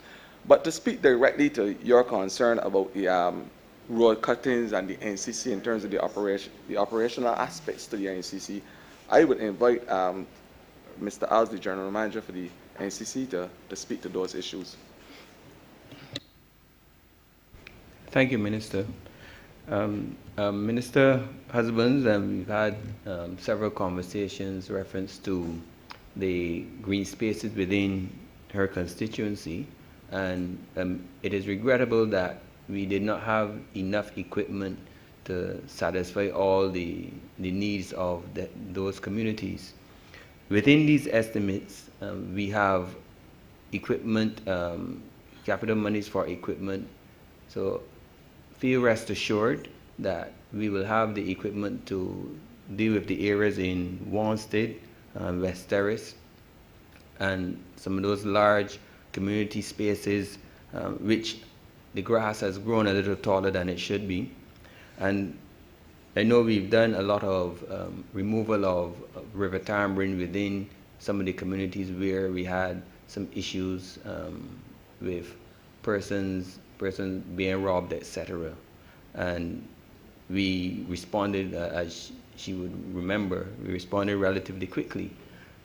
We work along with the residents and the police. Where these areas are identified, we get in and do what we can as quick as we can.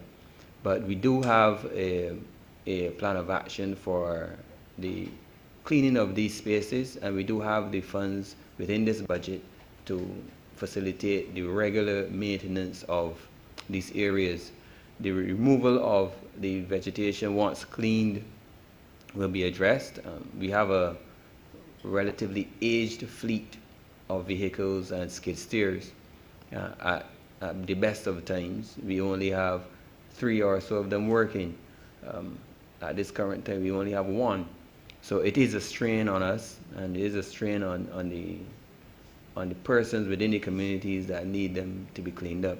But we will be rectifying that situation as the funds become available. We will purchase the equipment and have a better area for persons to recreate. I just want to add that it has been an odious exercise for me in my attempt to get land owners to clean their property. And half of the times that you see disused lands or idle land, as I referred to it earlier, the problem is not so much as identifying and going in and cleaning. The general manager of NCC can tell you about the horror stories, the pulling exercise that we have had to endure in order to get landowners not only to clean their property, but to prevent, in some incidents, harm being brought to our staff. We have had guns being pulled on members of staff when they go to execute their job of cleaning up those properties. We have had landowners send us letters from the lawyers. As I said, it is a very difficult and onerous situation that we are faced with. That is why I said from my opening remarks that we are in the process of having legislation so we can treat to those the private landowners who are not looking after their property. With government property, it is pretty easy. We go in with a team from the ministry made up of the dendrologists, because when you look at disused land, a land with shrubbery, it may seem like an easy task to just send in the tractors and the excavators and clean off the property. That is not what we are saying all the time. There may be natural flora on that property. It may be a biodiverse and a natural conservational area. It may be an area that has a water course at the back. So we have a team from the ministry involving the dendrologists. The NCC sits on that committee as well. The biodiverse specialist sits on that committee, and persons involved in land management from the Natural Heritage Department to ensure that we are able to rehabilitate this area given the best advice. So it's just an easy whimsical exercise of just going in and taking bulldozing everything and removing, not when we're talking about desertification and deforestation as a big problem post-COVID and as a result of the vagaries of climate change and natural disasters. So it is a holistic approach from the ministry, and it involves a lot of different departments. I don't know if you want to follow up on that before we move on to your second question, or you want me to deal with the dumping in the gullies and cleaning up those dumping for the gully areas. I will let the Sanitation Service Authority, Ms. Jones, she can comment on the plan for the sanitation as it relates to how we go around cleaning those gully areas.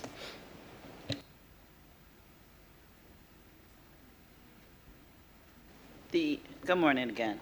The Sanitation Service Authority, with respect to cleaning of gullies, we just provide a service because most of these gullies are not part of our responsibility. Most of the time, we offer assistance in the clearing of these gullies. Bearing in mind, the Sanitation Service Authority is responsible for the curbside collection of household refuse in Barbados. The bulky waste, we have a bulky waste section where we go about removing the bulky waste from householders. So the actual cleaning of gullies, that really is not our remit, but we do provide assistance to the Ministry of Health where they identify gullies and abandoned stuff in the gullies where we offer to help. I just want to say before I go on to the other question, thing that when Barbadians in a flippant way put garbage in gullies, you're really looking at this, and they call it involuntary suicide.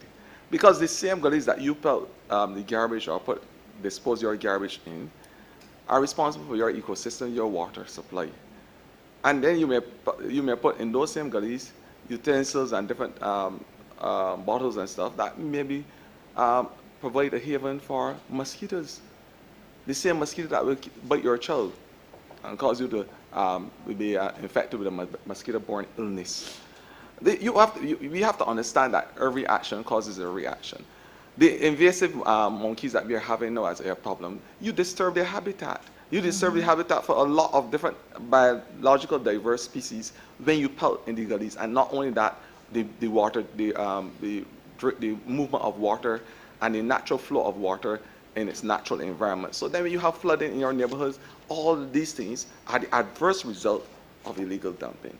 So we have to take stock and recognize that we are not independent of the things that are happening in our ecosystems, and the way how we treat our ecosystems will be down to what happened in our homes. Thank you so much. I was very, very pleased to hear that you're going to bring the legislation to deal with lots that have not been cleaned by owners.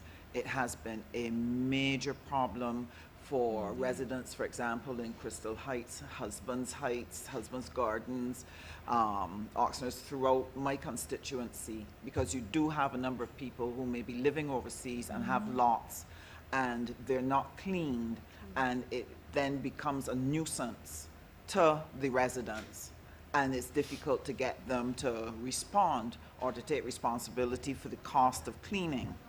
The last question I have has to do with the work that your Clean and Green team is going to be doing. I'm really looking forward to it, and Minister, I want to remind you that you made a promise that after these estimates, St. James South will be on the radar for getting that Clean and Green team to come. And I just want to ask a question about it, because where we want to put a space, a green space in Husbands for some of our older residents and so on, in my constituency, people are fairly health conscious. On mornings, people are walking and exercising wherever they can, morning and afternoon. But the highway is not the safest place for people to do that. I've already lost a resident about 2 years ago who was knocked flying after a 4-day morning and died on the spot because she was exercising on the highway and she was hit by someone who'd lost control of their vehicle. And therefore, the creation of the green space at Husbands to put down an exercise walking track that would allow the residents to be able to exercise, have a space where they can sit and enjoy the outdoors and talk with each other so that some of our seniors don't have to spend a lot of time inside, is going to be very, very welcome. I want to ask, in terms of what you have in terms of budget to assist with the clean and green spaces. I know that you can clean the areas, but what are some of the other things that you can put in those spaces to work with us in our constituencies to be able to provide the spots that are conducive to recreating and relaxing in the community? I want to thank you, and I want to say that the budget, to speak to the budget, the SC will speak to that. But when I started this project, and the reporter asked me what it's going to cost, I said, you know something? It ain't going to cost 1 single cent. Good old common sense. Because in this ministry that I have all the tentacles that are involved and are uniquely connected to the philosophy of cleaning and greening. And I want to say to you, that the way how we operate as a ministry is that we don't go in communities and say we are putting a park, a psychological, psychosocial developmental park, a green space for persons, or we put in swings, or we put in benches, or whatever. We ask the community to decide what they want. So we go into the community and canvass, and you will know about canvassing as a good member of parliament. We canvass the constituents of the community and find out what is it that they want as a green space.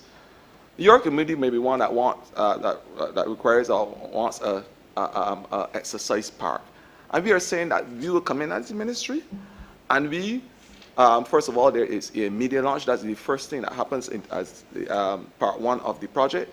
After the media launch and the sensitivity, persons go in the community, collect all the information they need to collect. We send out brochures. We have the community engagement exercise where the project management unit goes in. Unfortunately, it is COVID and we don't have the physical distances, so we are looking now to do it online. And there are taught the basic principles and tenets of the 5 R's, and they are able to have an understanding of where we need to go as a country in terms of recyclable and reusing and stuff like that. Another aspect of it is where we have community scapes, is that we will build the community refuse hub through the sanitation department to ensure that that is the aesthetics of the area is complements the park or whatever we are doing, and therefore the community now is invited to have a tangible stake in what and being involved in the whole painting exercise. So it's a real community project. That's why I say that we are asking for the community altruism and that spirit of Barbadian, which say that activism, keeping your community clean, and we being part of something great will come to bear. After that whole exercise, we will then have the planting of the trees. Again, the planting of the trees is not just a whimsical and frivolous exercise. It involves, again, community engagement. What is required for the community? Is it an area that has nitrates and phosphates? Do we require to remove, to plant trees that have the potential to remove them from the soil? Is it an area that do we want to provide trees that are responsible for shade? Is it an area that we need to augment our biodiversity? All of those things come into play before we actually build out. So it is a project that involves walking hand in hand with the community. The other aspects of the project, as I say, in terms of the funding, I would let the SP speak to the funding that we have allocated this year for the project. Because thus far we have utilized all the resources from all the other different departments to be able to realize the project. And we have completed seven areas so far. Good morning. My name is Kathy Andreton. I'm the financial controller. The estimates this year contains $7,162,400 to cover the national cleanup program. As the minister rightly said, the program includes the payment for the workers and also as the aesthetics pertaining to the clearing of the particular park or the particular area, that's also included in that budget. Thank you. Thank you. Honourable Member for St. Michael, you're finished? Honourable Member for St. Michael Northwest. Good afternoon. Thank you, Madam Chair. First, I want to congratulate the Minister on doing an excellent job so far in the ministry. And I also would like to congratulate Mr. Ryan Ells and his management team on doing an excellent job managing NCC. And it will also be remiss of me not to recognize the good work done by Ms. Janice Jones and her team as well at the sanitation department. My first question to the minister is out of serious concern in relation to the 360-degree workers who are contract workers. I honestly think that these workers should be paying NAS. This is not a move to put money into NAS, but a move to protect the interests of these workers. Some of these workers have been injured on the job, and they cannot submit an application to NAS for sick benefits. So I am asking you what can be done to rectify this issue. First, that's my first question. And my second question is, what is being done to address the issue with those delinquent tenants who owe NCC millions of dollars for renting stalls.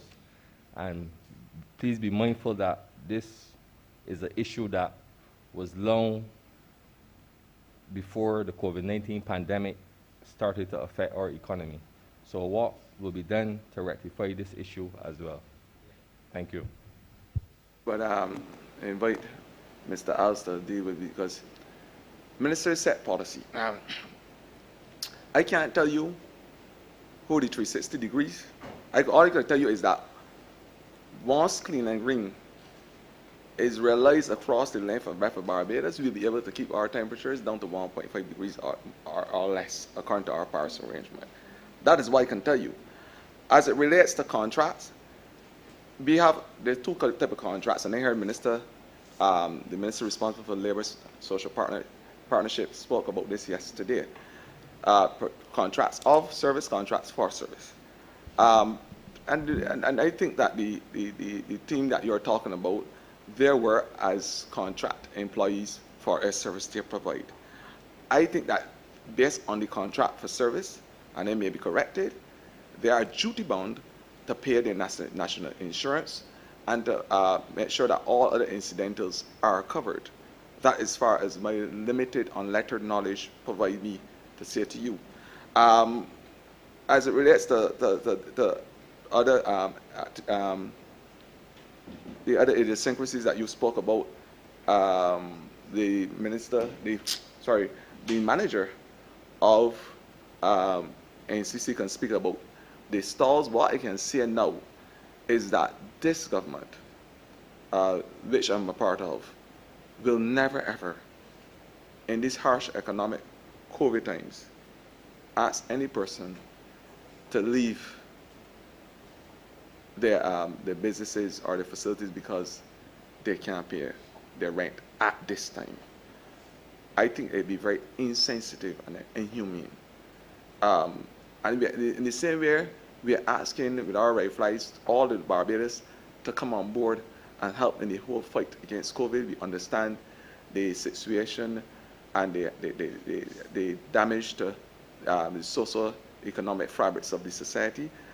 We must also have a sense of consciousness and understanding and empathy as it relates to how we treat the businesses. And the NCC and my ministry is no different. So all I can say is at this point in time, we are not moving with any sinew to remove anybody from their vending areas. And that is something I can say unequivocally. The manager of NCC can speak to the other issues. Thank you, Minister. Honourable Neuro, thank you for the question. With respect to the contracted workers, those persons are self-employed. We encourage them to pay the NAS. We have provided the forms, etc., for them to take it up. But as self-employed persons, it is their responsibility to do so. And we at the NCC cannot mandate that they do so. We can only encourage and provide whatever facilitation we can. For the second question, the rents owed to the NCC goes above the 1 million mark, and we also plead and encourage persons to pay what is due to the commission. We do what we can, but we are also sensitive to the fact that this is a trying time. And for the last year, the commission has not charged a single cent in rent to those persons who have kiosks, etc., on these beaches or open spaces. We encourage them, however, if they can, to pay the debt that they owe, which is extremely high, as we also are challenged in this COVID environment. Our not collecting any rents, having a lot of all the hotels which we service not being able to request the service from us and to pay. So we have had a significant drop in revenue because of the COVID. But despite that, we still understand that vendors are hurting. They don't have the luxury of tourists coming, and we're very sensitive to that situation. But we do encourage them where they can to pay the arrears that they have accumulated over the many years. Like I said, I do empathize, but like I said, in the latter part of my comments, I stated that this issue was long before the COVID-19 pandemic, started to affect the economy, right? I do agree that consideration should be given in terms of the way business is being affected at this point in time because of the pandemic, but I was actually speaking about before the pandemic started. As the General Manager just alluded to, as I said, as the General Manager alluded to, the ranks, they're looking at ways in a sensitive way, because we have to be funambulist here and walk that tightrope. So in a sensitive way, we are looking at ways that we can get persons to come if they have the financial wherewithal and pay down on the rents owed prior to this same time last year when we had our first case of COVID. So this is already being taken care of there's a system in place, and there is, I think that the General Manager spoke to the fact that there are already work out based on the amount owed, and they calculate the amount and the arrangement is made with the vendor in terms of how much they can pay a month. But as I said, these are not normal times, so we are trying to be our brothers and sisters keeper. Okay, Minister. Thank you. Honourable Leader of the Opposition. Thank you, Madam Chair, for appreciating that there's only one opposition voice, and we need the opportunity as well to interject. And easy questions for the Honourable Minister, but important questions in my view. Now, I wonder if the Minister is bold enough to say to his cabinet colleagues and to his government that we have a problem with noise pollution in Barbados. I speak in this instance with reference to the noise emanating from kite flying, which has really become a hubbub. If you're young and strong and healthy and you like noise, it may not bother you. When there are people who are elderly and who are ill in various ways, it bothers them, especially at nights. It interferes with their ability to sleep, which is already impaired because of various illnesses. I've had complaints about this. I've gone to the police about this on behalf of people in Strathclyde and elsewhere. The noise emanating from bulls on kites is really becoming a nuisance. It has been talked about in Barbados for a long time. This same administration was giving serious consideration to aspects of noise pollution in the environment in Barbados several years ago, and there were some controversial issues arising around this, and I think we stepped away a bit at that time. But you have an issue now with people flying these kites. They leave them staked out, to use the term, all night, and the bulls are raging, really, literally raging bulls.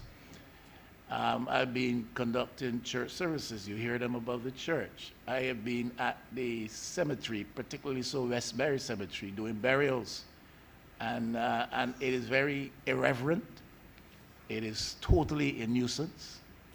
And I think it is a simple matter that we should address. And I'm wondering if this minister is bold enough to say here to Barbados today and to this Parliament, I am going to insist with my cabinet colleagues and the government of which I'm a part that we have to do something about this distressing nuisance of kite flying that has a attendant practice of loud-sounding bulls. I'm not talking about kite flying in itself. That is a good pastime, but the noise that attends that particular activity. And I really would wish for a bold statement that it is a nuisance. I know a lot of young people do that, fly kites, and you don't want to be unpopular among young people because you have to come back later and ask them for a vote.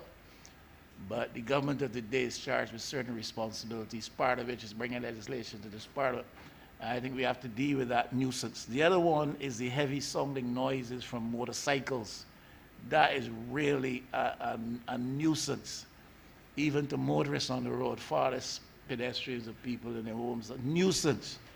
I mean, I've been to places where you could see hundreds of motorcycles at one time, and they don't make as much noise as one motorcycle of some types in Barbados. And that is really, really a nuisance that has to be addressed. And I encourage the boldness of this minister with his level of enthusiasm for the mandate of his ministry to tell his cabinet colleagues starting today, we have to do something about that.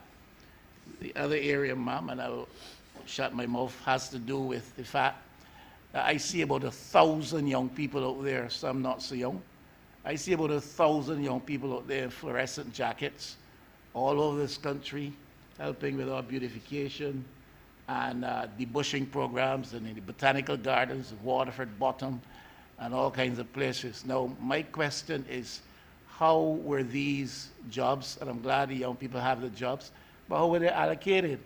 Was it a question of ministers being asked or MPs being asked to submit names?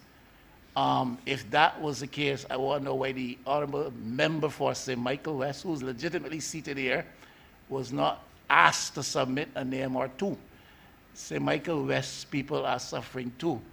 They need jobs for the young people in St. Michael West too. There are places in St. Michael West which need to be cleaned. And I would think that it would be good if people from St. Michael West could be engaged in helping to clean up St. Michael West rather than people coming from St. George or St. Lucie. So I'm asking, how were these 1,000, 700, 800, 1,000, 1,500, how many there are there? Enough. How were these jobs allocated? And were MPs asked to submit names? And if they were not, and if they were asked to submit names, how come, my honourable friend, I was not asked? Because if you don't give me a satisfactory explanation, then we perhaps may have to rethink that designation, honourable friend. Start with the last question first. Firstly, as you know, if you drive across the environs of St. Michael West, you will see cleaning being done as I speak. So rest assured that your constituency will be just as beautiful as any constituency in Barbados. And if you'd excuse the intervention, I don't doubt that, and I'm saying I see people there. Okay. In St. Michael West at work. There's some other places in St. Michael West that need to be addressed, and some dumping sites of which I have some concerns. My problem is not that the work is not being done in St. Michael West. Question is who's doing the work and how they got the jobs, and if MPs were allocated certain numbers of names to submit, how come I wasn't asked? To answer that, but and the reality of it is that ministers set policy. I don't think there's no minister, present or past, that actually employed any person. I think that they go through a process, and the NCC general manager can speak to that process where any single person in Barbados could be employed. And I think that the public service has rules that set aside this process as well. And so I agree with all that, understand all of that, but certainly if there is a process by which MPs were asked to submit names, this minister would know that. I'm asking him if that is his knowledge, that that was part of the process employed, or totally the process employed. All I can say about the process employed in hiring persons at NCC is that the general manager who is charged with that responsibility will have to speak about any hiring of any person. I know this minister for sure has never hired anybody at NCC. So the question will have to be answered by Mr. Ryan as the manager, so he can walk the honourable member through the process of employment. Thank you, Minister. For the particular programs that the NCC persons would have sent their applications with recommendations as normal. These would have been reviewed by the persons in charge of implementing the program and the HR department, who is responsible for personnel management. Persons would have been selective. Of course, all persons that apply don't get jobs because there's a limit to the numbers that we can accommodate. Then these persons they have a conversation with HR. Once they are suitable and they are suitably placed, then contracts are drawn up for them and they are brought on staff. That's the process. Oh, Mr. Alves, I look very young, but I have been on the road for a very long time. And Mr. Alves, are you saying to me and to this Parliament that those who are involved, who have been employed in this project, were not recommended by MPs for those jobs, or that the process was not such that MPs were given the privilege of recommending a certain amount of names? Are you telling this Parliament, Mr. Alves, as far as you're aware, that was not the process at all, that it was a simple and clear process where it was made known to people out there that these jobs were available and they were asked to come and apply? They simply filled out forms, were interviewed and given these jobs, and the MPs were not given the privilege of naming people for these positions? Mr. Alves, that's what you're telling this Parliament?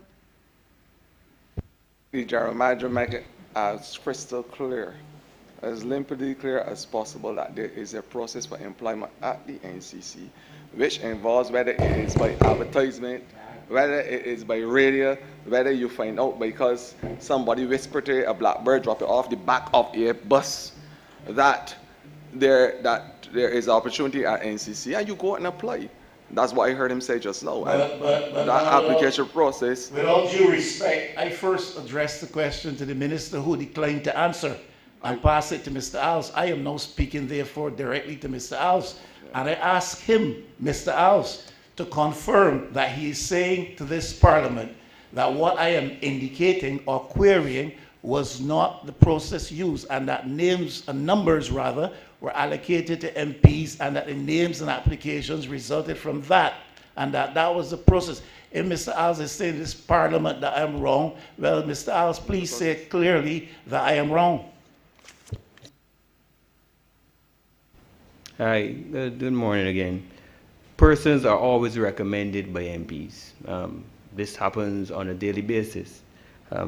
I give no specific preference to that. I look at the persons where they live, which is a bearing on us logistically, because if you live within a particular area, then I do not have to provide transport.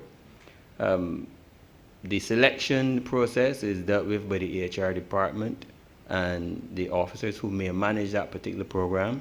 They identify the persons, allocate persons according to where they should go or the distance they have to travel, and they are sent to me after the fact, and they are approved by the board.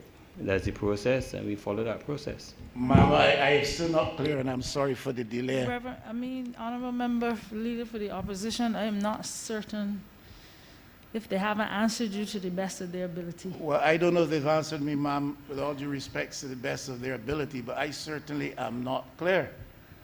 And if you want to say to me, don't pursue it any further, then I will give way to your authority. I respect you, Julie, both for your authority and for the person that you are. But I am cautioning Mr. Alves. I'm also cautioning the Minister that if I'm to leave here with the understanding that the process was clear, open, transparent, and that there was no bias or discrimination against the MP from St. Michael West, if I'm to leave here without understanding, then I will query this further outside of here. Honourable Minister, do you have anything to add or subtract?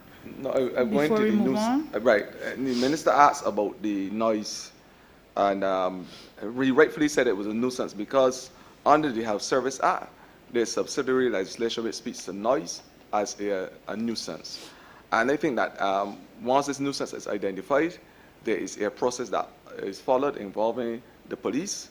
I think he spoke specifically to the kites, And as far as I recall, the issues is that the kite that may be flying overhead may be miles away. And there's an issue, obviously, of catching those perpetrators. But there is legislation under the Nuisance Act that speaks to the amount of noise, whether it's from kites, motorbikes, boats, whatever. So there is legislation in place already to address this. I can let Ms. Stenhouse speak more appropriately on that because it is managed obviously by the EPD.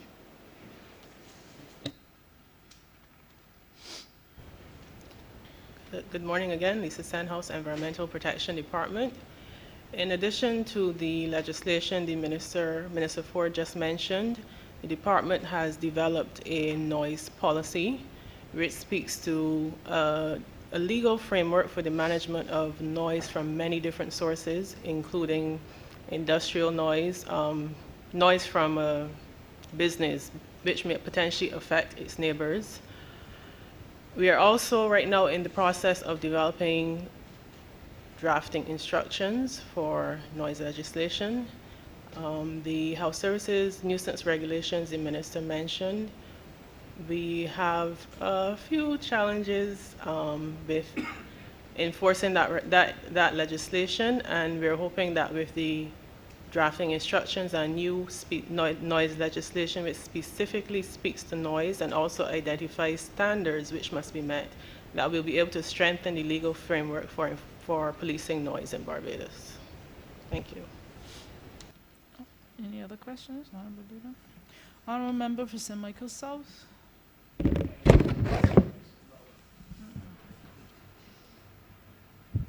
Thank you so much, Madam Chair. I have 2 or 3 questions. First, in response to the Leader of the Opposition, who would raise some questions on the marine space. Just very quickly, I think my honourable colleague dealt with them, but Coastal is also involved in handling the issues pertaining to planning, so that is also addressed there. And there's been tremendous conversation as it relates to coral. I also know in biodiversity, Ms. Kim Downs, who's on your team, Minister, is more than able to address many of those questions, but it seems as if the Honourable Minister missed me, and therefore we'll have a conversation at lunch. The Honourable Leader of the Opposition, sorry. Minister, first of all, thank you so much for the work that you've been doing in this space. I want to thank you, of course, for the way in which you've approached your duties. I know you are a project-oriented minister. You brought the same energy with the Youth Brigade, the building blocks, and now you have the Clean and Green program, which I think is one of the most transformative programs in this space in a long, long time. But before I go to my 2 points on the local issues, there is a conversation that we've had on the nationally determined contributions. And many people do not know what that is and why that is important. So I would like you to just tell Barbados what the nationally determined contributions are and some of the positions we've taken and why Barbados has taken those positions as it relates to some important commitments we've made in response to the Paris Agreement. I want to thank you for the compliment and the question.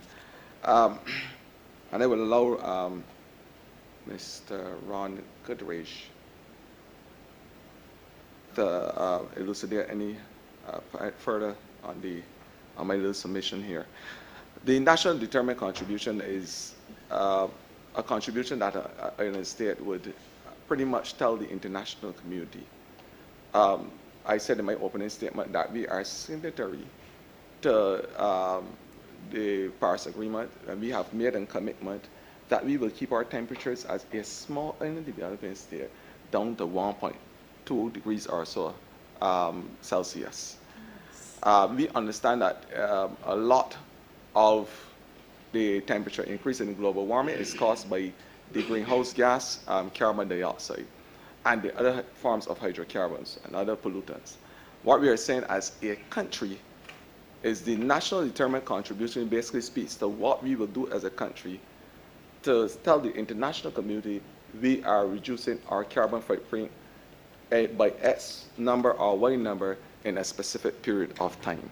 Now, it is not only the Ministry of Environment, although we are the focal point for the national determined contribution, but it speaks to a lot of other ministries. And I want to thank my minister colleague in the Ministry of Finance, Economic Affairs and Investments, Minister Caddo, for working with the IDB and all those other consultants to ensure that when we say to the COP26, which was delayed because of COVID, and it will be held in November this year, which is the conference of parties who sit down and pretty much determine how what we are doing as a small island developing state and how they can contribute to our efforts.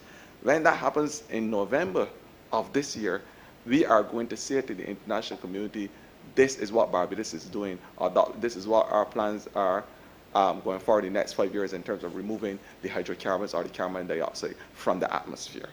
So it involves a lot of different ministries. Your ministry as well, Minister Humphrey, because in terms of blue carbon, we know that it is a fact that the phytoplankton on the ocean bed is responsible for the carbon dioxide sequestration and the ocean, and that the sea can now, and that hydrosphere can now be used as a carbon sink.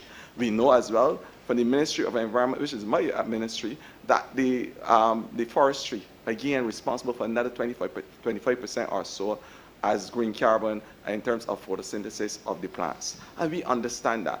But there is about 50% or so carbon that is free in the atmosphere that causes the damage. So what we are saying that as a country is how we are going to work in an interministerial way to be able to reduce our carbon footprint. What we do in the Ministry of Energy in terms of the alternatives. What we do in your ministry, and I know that you have already had conversations about the debt for nature swaps. What we do in terms of our tree planting exercise, planting 1 million trees. What we are doing in terms of the Environmental Protection Department to ensure that our air qualities are controlled. In our ozone department to ensure that our ozone depleting substances are not damaging the atmosphere and that there are certain hydrocarbons not released. Again, there's a new conversation that we must be involved in as it relates to carbon markets and how we are going to ensure that we get profit for every single molecule of carbon dioxide as it stands.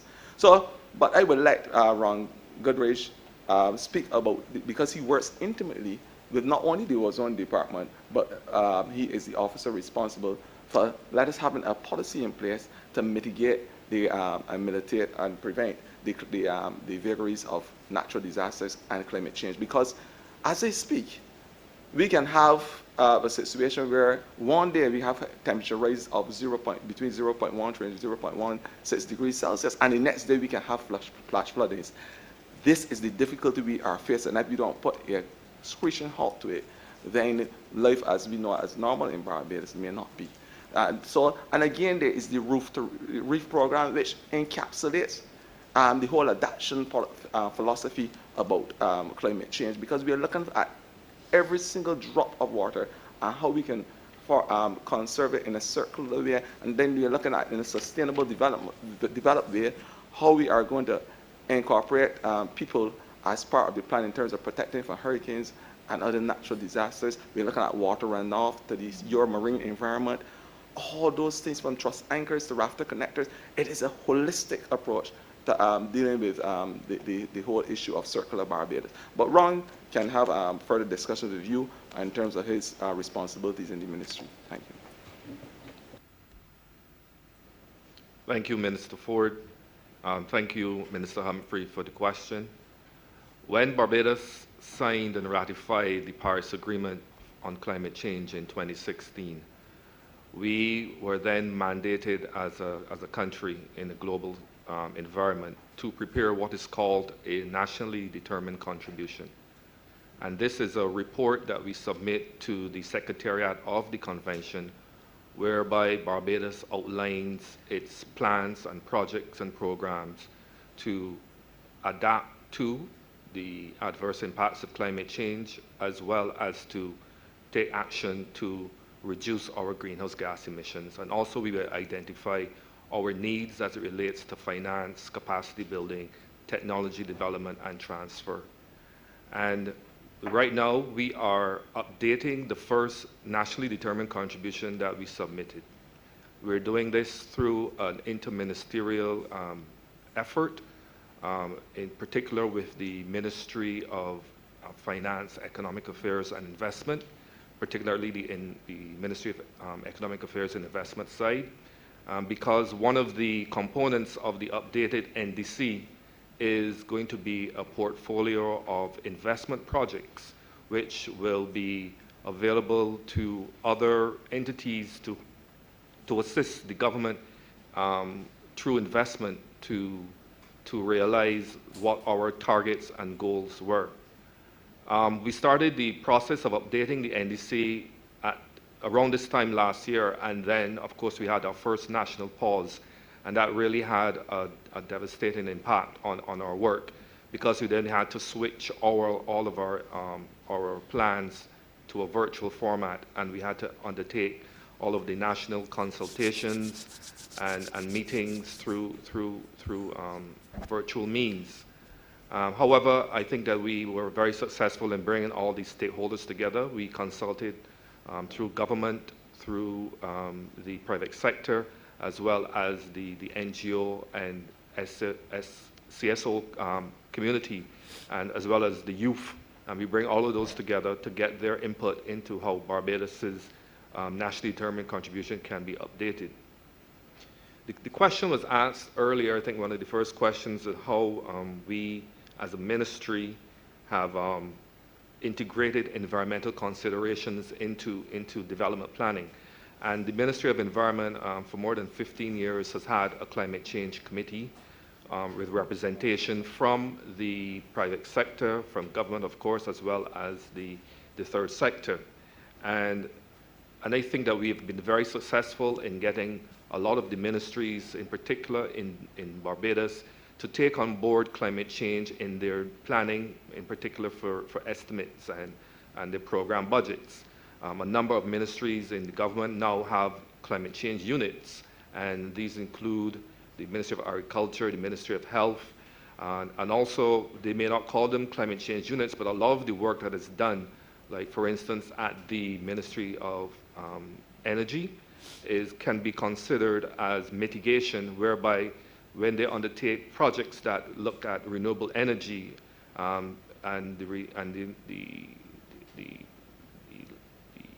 where they undertake work that minimizes the use of fossil fuels, that can be considered as climate change work. And we have other work being done by the Ministry of Maritime Affairs and Blue Economy.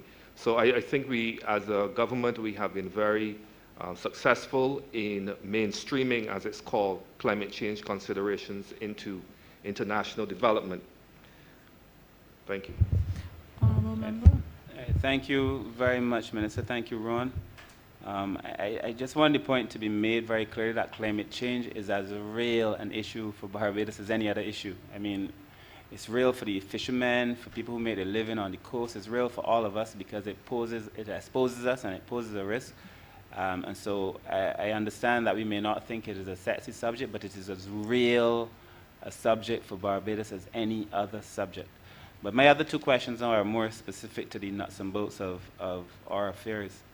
I noted in the estimates that the drainage service, I see you have stormwater management plans for which there's no funds allocated this year, but there were $6 million allocated last year. And I'm just wondering on an update on that plan. Was a plan produced? And the reason I'm concerned is because, as you know, stormwater runoff is a big issue in Barbados, and it is causing tremendous concern for me on Bay Shore. I have a few areas there where the stormwater runoff is removing all the sand. It is causing great problems. It is not only unsightly, but it is also unhealthy because sometimes it just stays there and the water turns green and it's just filthy. But of course, there are deeper issues, as we saw with stormwater runoff in the north earlier this year. So I just wanted an update on what is happening there and how we are working collaboratively to address this major threat that Barbados faces with stormwater runoff that has literally become life-depriving for Barbadians and therefore needs to be addressed. And then my second question to follow is in relation to the Environmental Protection Department. Now, many of my constituents in St. Michael South ask me about derelict buildings, derelict cars. And many of us as MPs have approached EPD for, you have to go through a process where a notice is placed on the car. I would like some further understanding on that process. The number of buildings, perhaps, or cars that are normally addressed in a year, and so that my constituents would understand, because often someone would approach me about a derelict building and say, Minister, you need this, this dealt with, and you've approached EPD, and a while after, the house is still standing. And so I would just like the public of Barbados to understand how that process works in relation to removing these unsightly cars and a lot of these derelict buildings. Thanks. Just let me speak to, and I would let Tora speak further on this issue in terms of the funds that you would have seen voted for last year.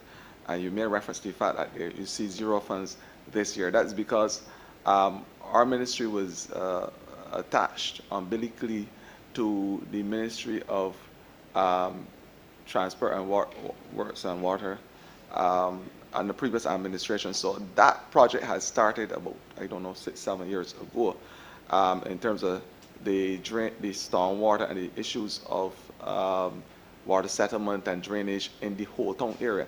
It was a project that was co-funded by USAID and through the American government, of course. And I think Tara can speak to that because we have completed the project. I should think the contractors were paid up to end of this finance. Well, they are being paid as I speak. They still have 1 or 2 outstanding payments, but at the completion of the financial year, the project would no longer be under our remit. So Tara can speak on that. Yes, Minister. As you said, the program was one being conducted between the Government of Barbados and the United States Agency for International Development, USAID. It is being completed in this financial year. There have been no funds being voted for the next financial year under the Stormwater Program. That program is no longer under the Ministry of Environment and National Beautification. It has gone back, I believe, to the ministry responsible for drainage. We have just completed the AMSET program this year, which did take care of, well, mainly last year, the works in Whole Town, which allowed us to manage or alleviate quite a bit of the flooding that would have occurred in Whole Town. The last thing that we had done was the construction of the check dam in Dunscombe, which would not only allow us to look at water as a nuisance, which it really shouldn't be looked at anyway in that fashion, but to look at water as a resource that will be trapped higher up in the watershed. So just to end by saying that the AMSET program under the Ministry of Environment and National Beautification has pretty much come to an end, and that is why you have not seen any funds voted for it in the next financial or the coming financial year. I would let EPD answer the question as it relates to the system that they use to identify the derelict vehicles and to respond to the complaints and to ensure that the vehicles are removed in a timely manner. Very quickly, Minister. Sorry. Chair, just very quickly, I just want to say thanks to EPD as well. I don't want to make it sound as if I'm just beating on them because they've done a lot of work for me in St. Michael South. I just want it to be clear that there is a process because I saw very recently on the front page of a daily paper a resident complaining about a house for which we've already contacted EPD. So I just want that process to be made clear, but I also want to thank EPD for the work they've done for us. Thank you. I will now allow the EPD, Ms. Lisa Stenhouse, to respond. The Environmental Protection Department, we identify derelict buildings through a number of ways. Our environmental inspectors might identify the buildings, or we may receive complaints from the general public or sometimes from environmental health also. Once we have identified the building and it is deemed to be derelict, as required under the Health Services Act, a notice is served to the owner of the land for the building, and that is usually sent by registered mail. The notice would give the owner a specified period of time with which to remedy the situation in terms of improving the structure itself, if it needs demolishing, or sometimes the area around the structure needs to be debushed, etc. Once the period for the notices have expired, The department would then publish a list of derelict buildings in the newspaper. Once again, this is a requirement under the Health Services Act. The notice in the paper would once again give the owner an additional period with which to remedy the situation. Once the notices are published in the paper, we would usually find that some owners would contact the department. Some people will actually demolish the buildings themselves. But once the period has expired, the buildings where nothing has been done, the department would then seek to issue contracts for the demolition of those buildings. The invitation for bid for the contracts are also published in the newspaper, so anyone can bid for the contracts. Once the contracts have been received and they've been reviewed, contracts would then be issued for the demolition of the buildings.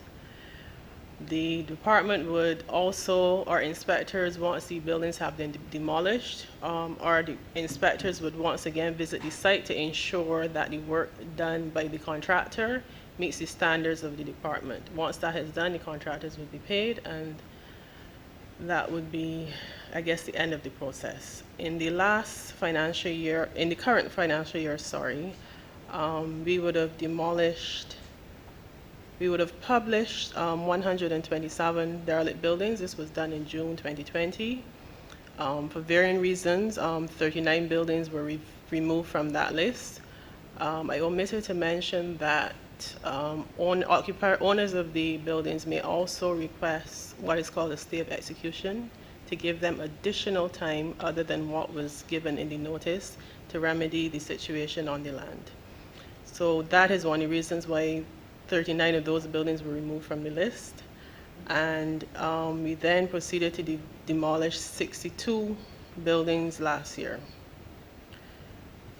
With respect to derelict vehicles, the process is similar in that notices are also served, and the process is also outlined in the Health Services Act.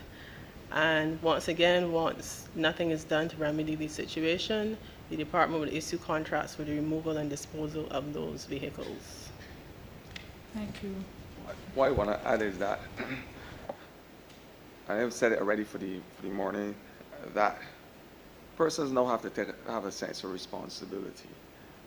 The Health Service Act also speaks to those persons who are exempted from the payment system, the indigent, the disabled community, the elderly who is on welfare, the elderly and those persons on welfare are persons with special needs and special circumstances. And we understand that there will always be those situations and circumstances. What I'm saying is that we are now looking to put a policy in place where persons who can afford and are in a position to deconstruct those derelict buildings or move their vehicles and refuse to, that when we and the department do carry out this enforcement, and then we have to remove the vehicles at a cost of government, that we be looking at all measures to recoup our money.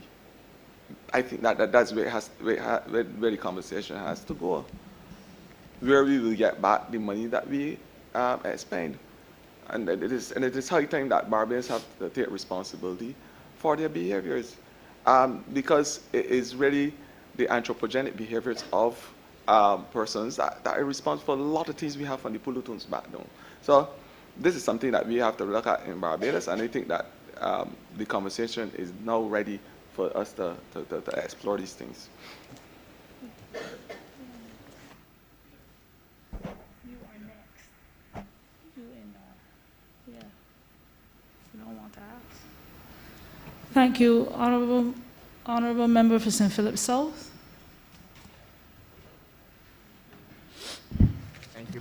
Thank you, Madam Chair. First, let me start by congratulating the Minister and his team for the enthusiasm and effervescence that they have brought in continuing the work that was started by the Honourable Member for St. Michael East in his ministry. I am indeed happy to note that the Minister manager of NCC, Mr. Ryan Alves, and indeed the manager of SSA have kept at pace in making sure that one, our communities are kept clean.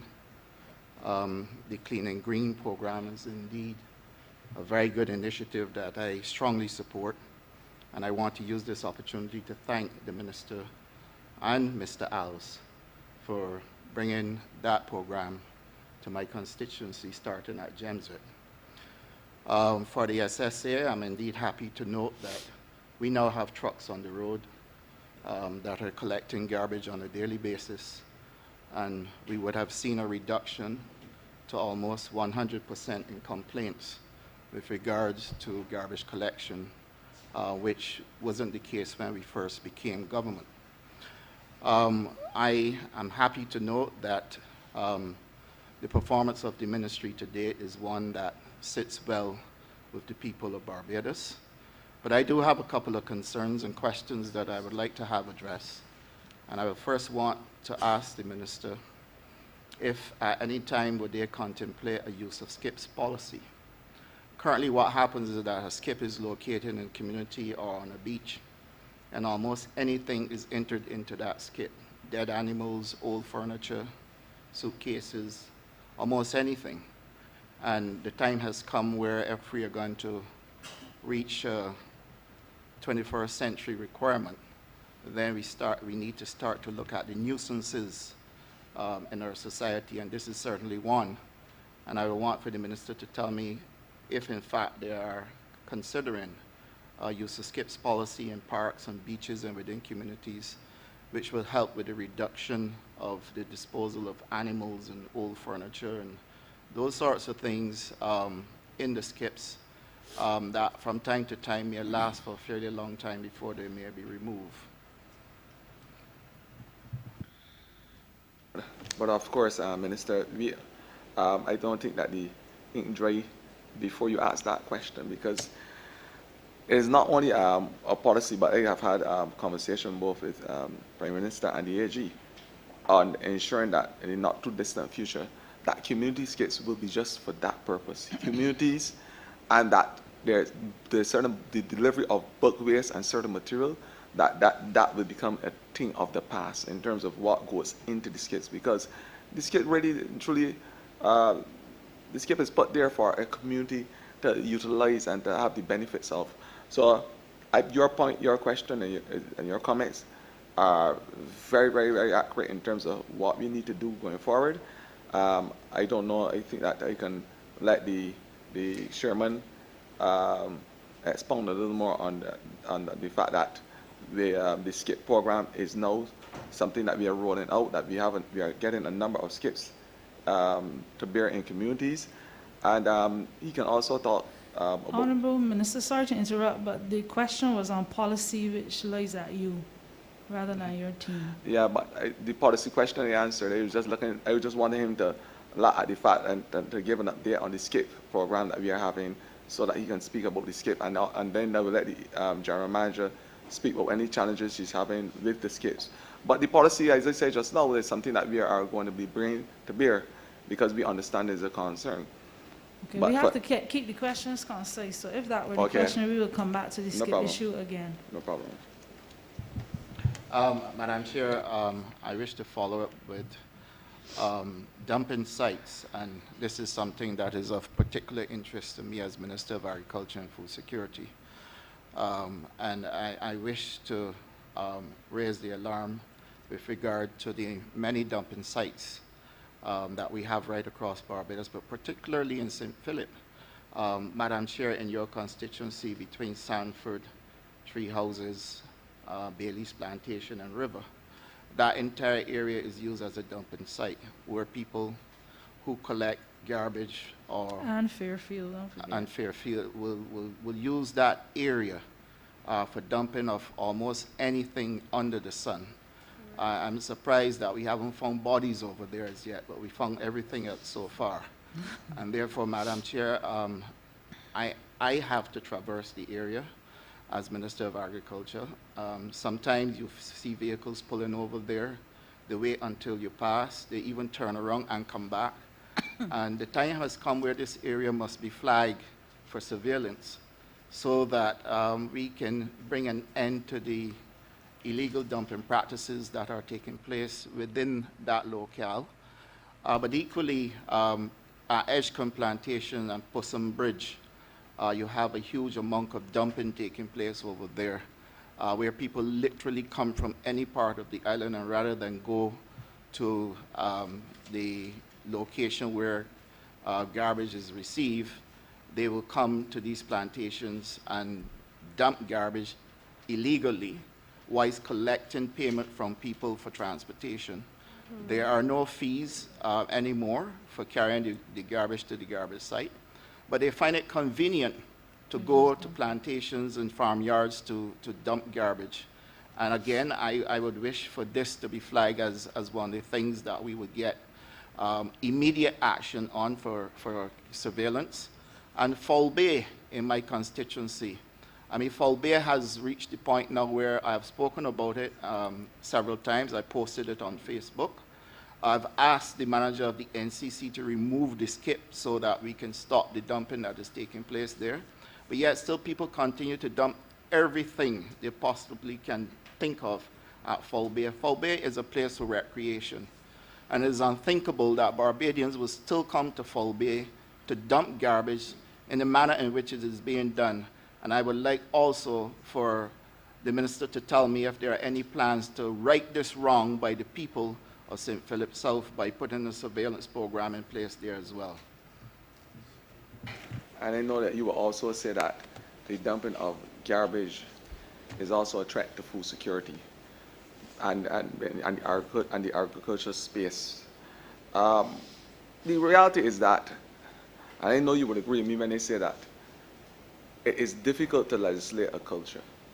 If there's not a shift, a serious paradigm in the way how people treat the disposal of garbage and dumping in our gullies and our areas, and I mean, there's only so much we can do in terms of putting surveillance cameras. I remember a couple of weeks ago, we put a surveillance camera on one particular site that was being used as a dump site. And the next week, person stopped putting it there because they found they found that we had a camera. They found out that, and they put the garbage further down the road. And they will do this all across the entire landscape of Barbados because their intent. That's why I say it is very difficult to legislate a culture. We know to have schools. And I remember a little conversation with Maria when she told Orlando Bloom, this is not who we are as a country. And it has to start from the children, because the book of Isaiah said a little child will lead us. And I'm saying that it has to start from the schools. We have to start the education and the conversation from as far as reception and come right up, where every single Barbadian understands that this is not who we are. And this is not the way how we are supposed to live as a country and treat the environment.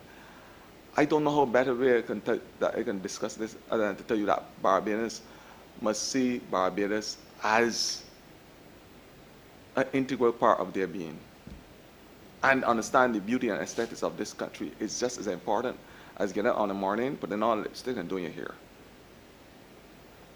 Thank you. What are the remedies? But I want to say, that's what we're going to know. Because I want to say to you that the legislation is there under the Health Service Act. And once those perpetrators are caught, this minister will not be asking anyone to clean up. The police and the entire legislative system will deal with them. As simple as that. Because the legislation is there under the Health Service Act to deal with persons who dump illegally. Once they are caught, the hardest point sometimes is to police these persons, because they are very smart in their behavior. We had an issue the other day in St. John, and we recognized what was happening. And although as much cameras and surveillance you can put up, persons always try to find a way to dodge the system and do what they want to do anyhow. So we have to start the conversations from the school. That's where the project management unit and the biodiversity unit is going into the schools right now and sensitizing persons about the way how they can treat their garbage and the disposal of garbage. This is the conversation that must be had in every single household in every single space, according to the good old Belgium, but start in every nook and cranny, because this is the only way.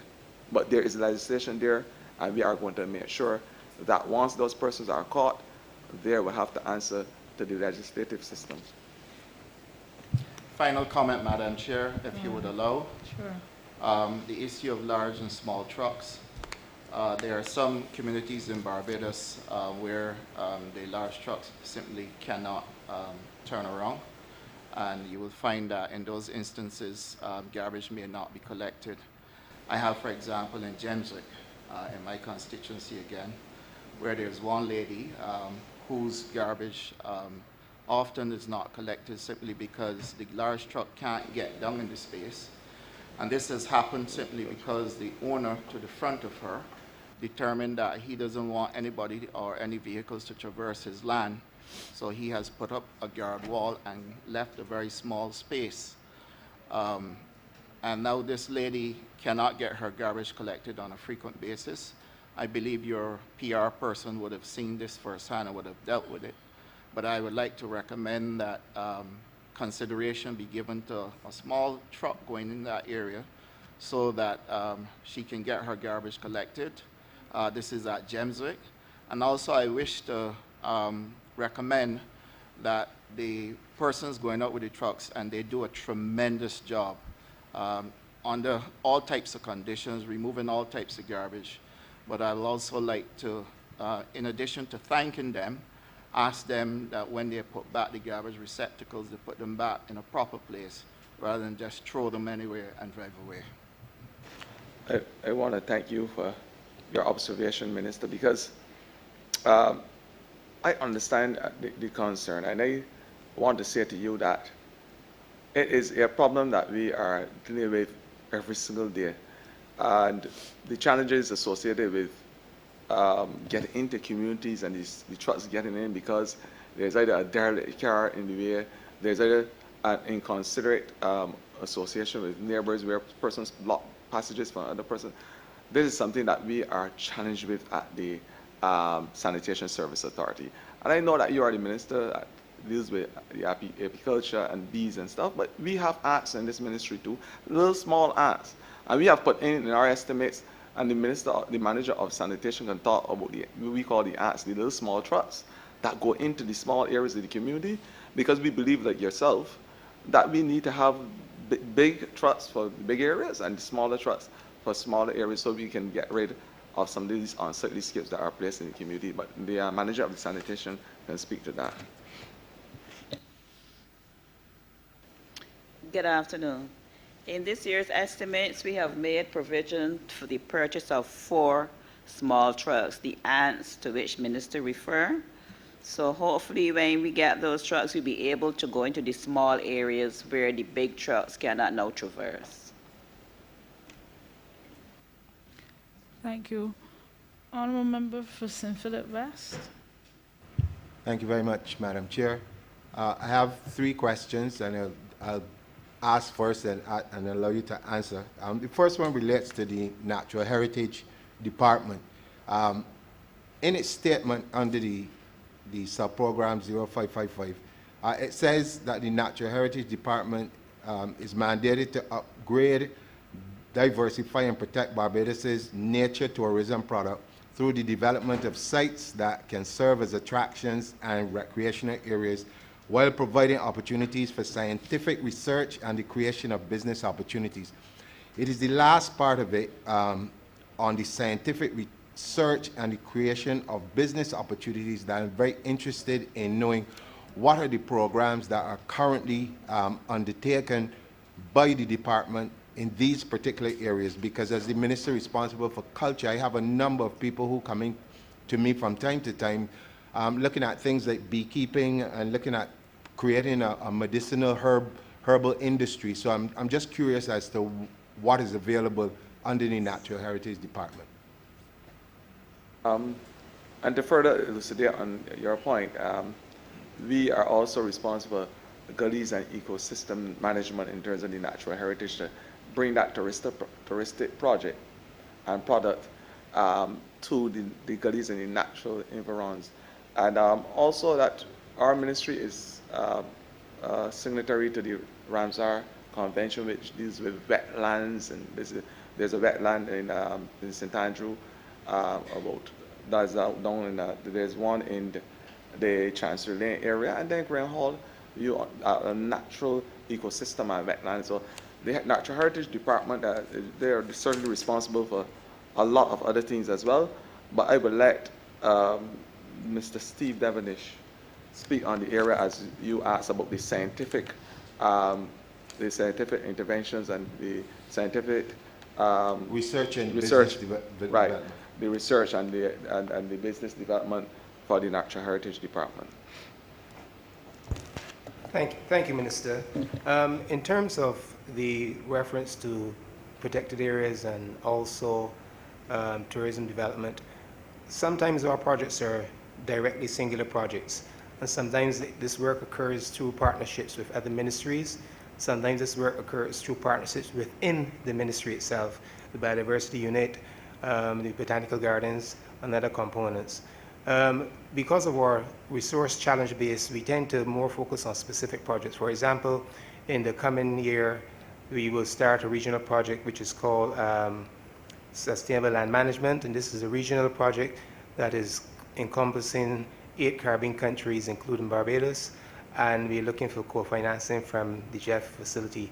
This is a project that will be research-based. It'll be looking at spaces within the national park. It'll be looking at livelihoods. There's a climate change component to it, and also it's a matter of mainstreaming sustainable land management.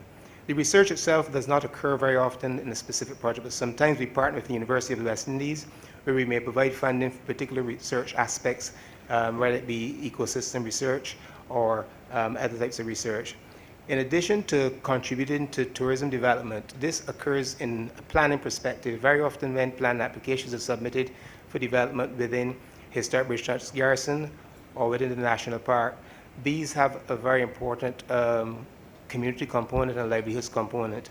And through our regulatory approach and our regulatory contribution in the planning and development, research would emanate from that particular area. In many instances in the past, we would have worked with communities, and as the minister alluded to earlier, when we work with communities, it's an idea of trying to find out what that community would require, how we can assist that community. The community work and the community research sometimes is, I would say, based in a simplistic way. It can be as simple as helping students with SBAs, working closely with schools in terms of providing research material and support information for their respective projects. Very often, you might look at a research project, you can think it's not environmentally related, but the provision of some of our reading material, some of our previous studies and assessments would work. We also look at gully assessment. We would look at planning developments as they relate to natural heritage conservation areas. And as the minister quite rightly alluded to, there's the Graham Hall Swamp as a natural heritage conservation area. There's also one in Chancery Lane. And then there's the national park that starts at St. Lucie and comes as far south of Sconset Bay, and comes as far inland as Harrison's Cave Zone of Special Environmental Control. And the most notable one that would have occurred over the years would have been the redevelopment of Harrison's Cave. Notwithstanding the physical infrastructure, there were some over 150 recommendations, many community-based, some relating to gully activities, some related to ecosystem work. And when we pull these things together, that's where you will find there are strands of research which we refer to for students who will come in to do stuff from time to time. But the key fact, and to some extent limitation, is that there are so many communities who are interested in this type of work that we try to work in specific areas, and where we have a project, we will then try to work through the schools because we cannot cover as much as we would like to cover. But in terms of a lot of the other things related to biodiversity, related to herbs and stuff like that, there are other offices in the ministry, for example, the National Botanical Garden, the Biodiversity Program, and there are other components of the ministry which will pursue this work on a day-to-day basis, notwithstanding the remit that the department has. Thank you. Thank you very much. Earlier, the Honourable Leader of the Opposition spoke to the problem of loud noise pollution. We have and continue to have a problem across this country with indiscriminate burning.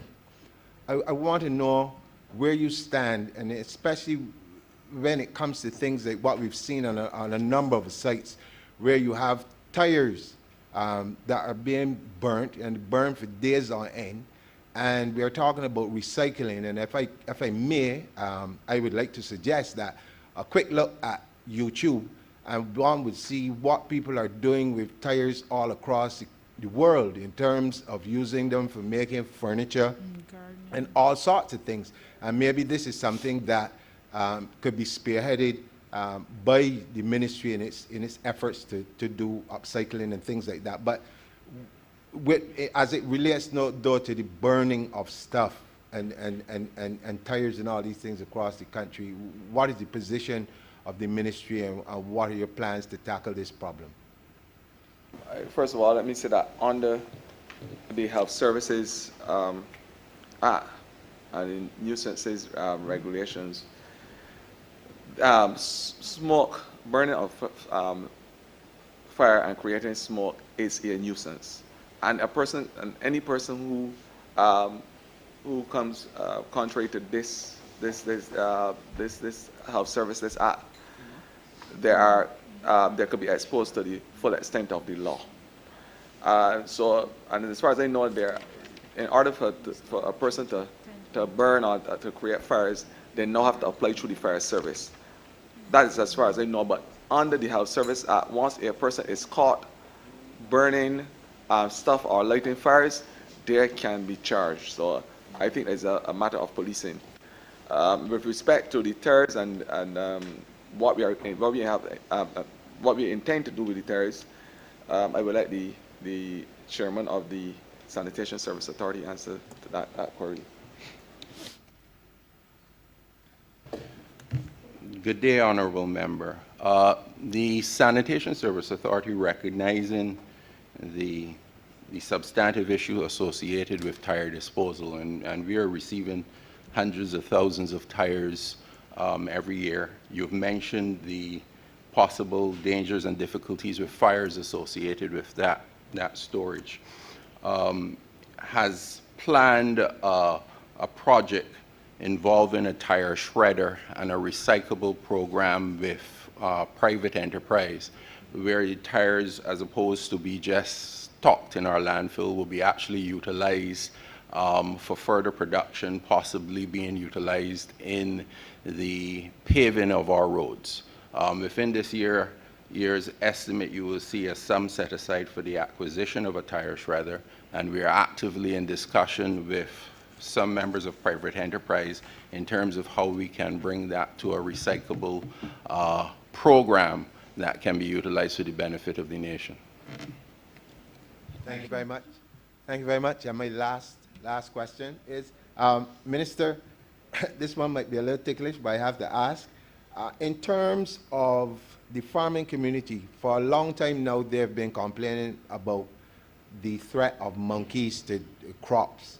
And I know that your ministry would be responsible for biodiversity and the preservation of plant life and animal life and all the other things. Where do you stand in helping to deal with this particular problem for the farming community? Let me first start by saying that we in the government don't operate in silo, and I would not distance myself from the question at all. Although there are monkeys that would really squarely fall under the Ministry of Agriculture, we, as you said, we are signatory to the CITES, which is the Convention on International Trade of Endangered Species.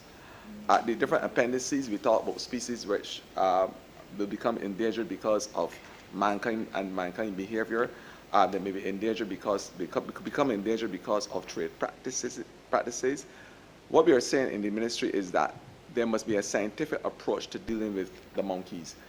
As much as we would like to speak to the issues with the farmers and try to appease their concern, there is a greater issue in terms of conserving our biodiversity. And monkeys, and the ones that we have in Barbados, are the best seed distributors in the world. They are responsible for distributing seeds and keeping our forestry.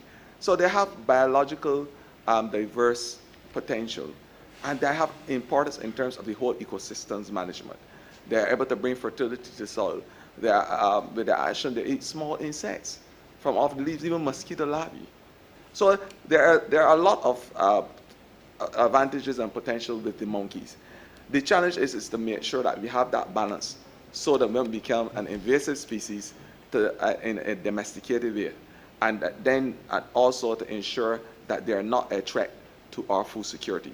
So we have to walk a thin line here in terms of how we treat the whole issue with the monkeys. And as part of an international committee which recognizes, of course, that there must be a humane way of dealing with all animals, including those that are either invasive or endangered, we know that the way how we deal with it must be a bigger conversation and involve a lot of different players, and there must be science to what we do in terms of culling, in terms of monkey traps, in terms of sensitizing persons to how to deal with the whole monkey issue. But I will let Ms. Kim Downs, from our Biological Diversity Department, speak to the issues as it relates to our ministry's position and our plans along with the Ministry of Agriculture, because we sit on the committee that deals with the monkeys. Kim, you can speak to it. Good afternoon, everyone. I'm Kim Downs, AGARD Senior Environmental Officer with responsibility for biodiversity. As the Minister would have stated, Barbados is a party to the CITES Convention, which is a convention on international trade in endangered species. And the monkey in Barbados is listed in CITES Appendix 2, as are all non-human primates. So this means that we can trade in the monkeys, and we have a responsibility to ensure that that trade is sustainable and there are no negative impacts to the population. So while the monkey is recognized as an agricultural pest, we do have international obligations that cause us to need to ensure that the population levels are not in danger. The ministry, recognizing the issue and recognizing how difficult it is to address this issue on our own, and that it's an issue that needs to be addressed by all agencies, is of concern to agriculture, is of concern to a number of NGOs, convene a working group, a subcommittee of our working group on biodiversity, and we've had a number of discussions. This group also includes tourism, because there are some concerns with tourism, the monkeys used in our marketing, so we have to address the issue holistically. And the committee has done significant work. Coming out of this work, the ministry has produced a manual on deterrence to the monkey. The minister spoke to the management of the issue, and we think our first line of defense is using deterrence. The ministry has produced a manual which is available at our website, and it speaks to measures that householders, farmers, individuals can use to deter the presence of monkeys. The minister also spoke to the need for our policy to be informed by science, and the ministry has produced a recommendation for Cabinet to undertake a comprehensive study where we would assess the population numbers. This will allow us to develop an appropriate program for management of the monkey. We'll do this work jointly with the Ministry of Agriculture. The program also speaks to engaging the public in the issue. We are aware that not only farmers but householders are concerned, and the ministry is finalizing an app, a mobile app, which we will introduce to the public, where persons will be able to use the app to inform us of where they have seen monkeys and the number of monkeys they can see. This will contribute to the study so that we know where monkeys are located. We can go in and assess the numbers, and it will also, we'll also share that information with the Ministry of Agriculture so that they can better inform their management policies. Thank you. Thank you. Honourable Member for St. Lucie.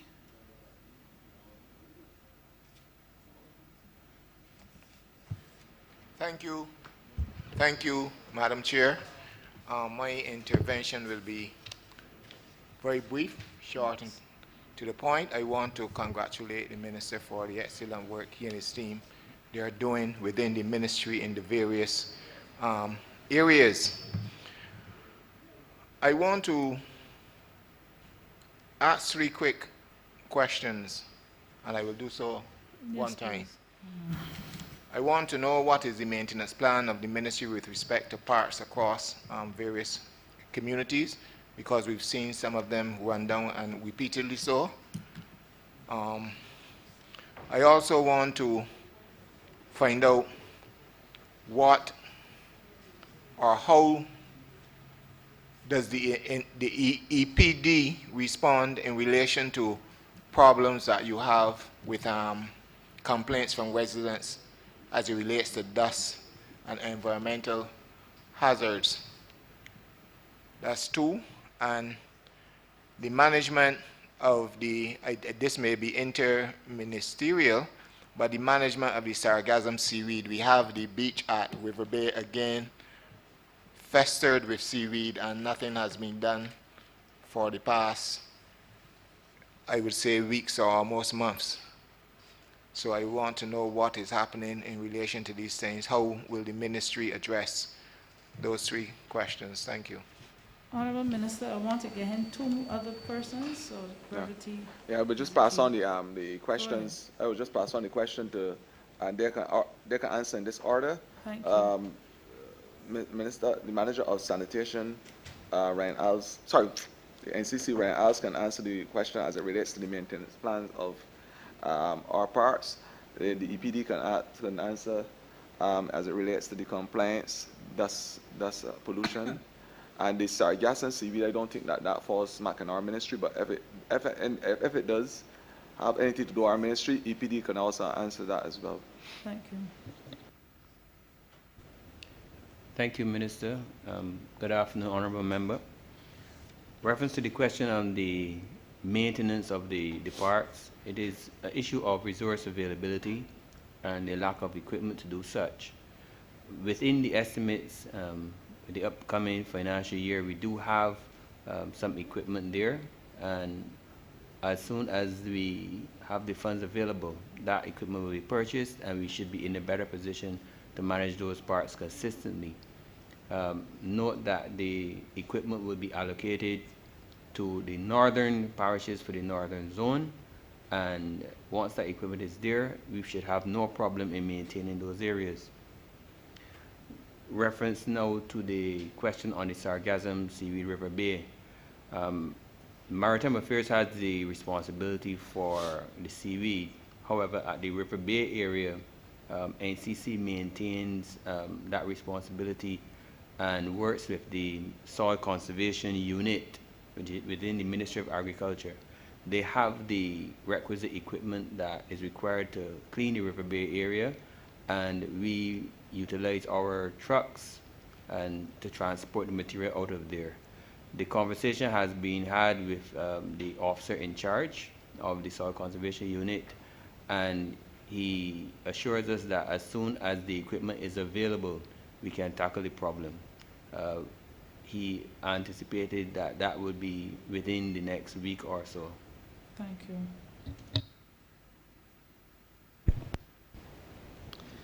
Okay, the Health Services Nuisance Regulations is the legislation that's currently used to manage ambient air quality and any complaints we receive with respect to that area. There are some challenges in effectively bringing enforcement action against persons under that legislation. However, the department's first option is always to work with persons to help them improve their practices.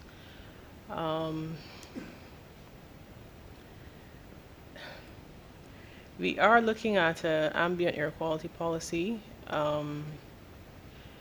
hopefully to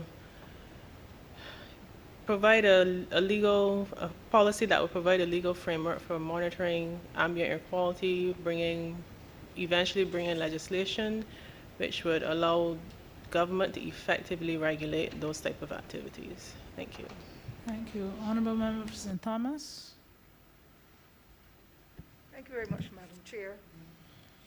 I want to also laud the efforts of the Honourable Minister, the current Minister, and indeed the Minister whom he succeeded during these last 2.5, almost 3 years, and to highly commend them for pursuing many of the manifesto pledges that this government has pursued.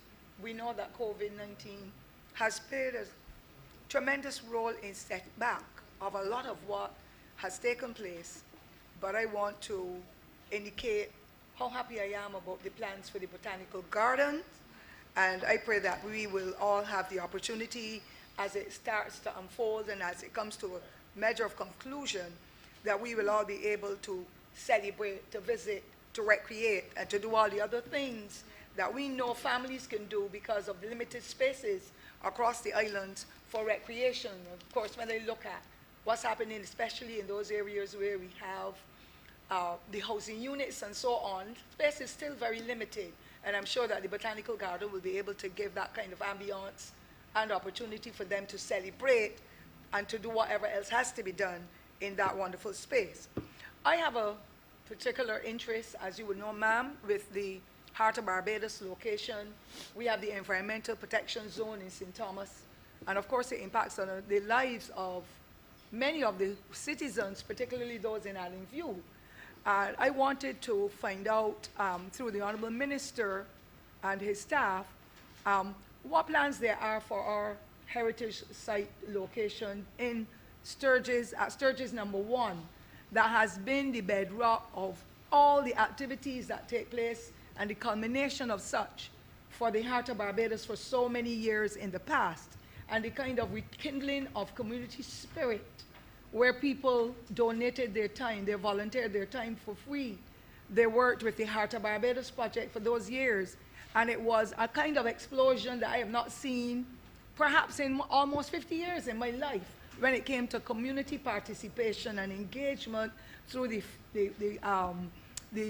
project that was there from UNESCO and the opportunity to expand people's knowledge and skills in working together as a community. And I want to know what plans there are at number 1 Sturgis, because I would hate to know that it will leave us or go for any other purpose, acknowledging that over the years in the last administration, little or nothing was done.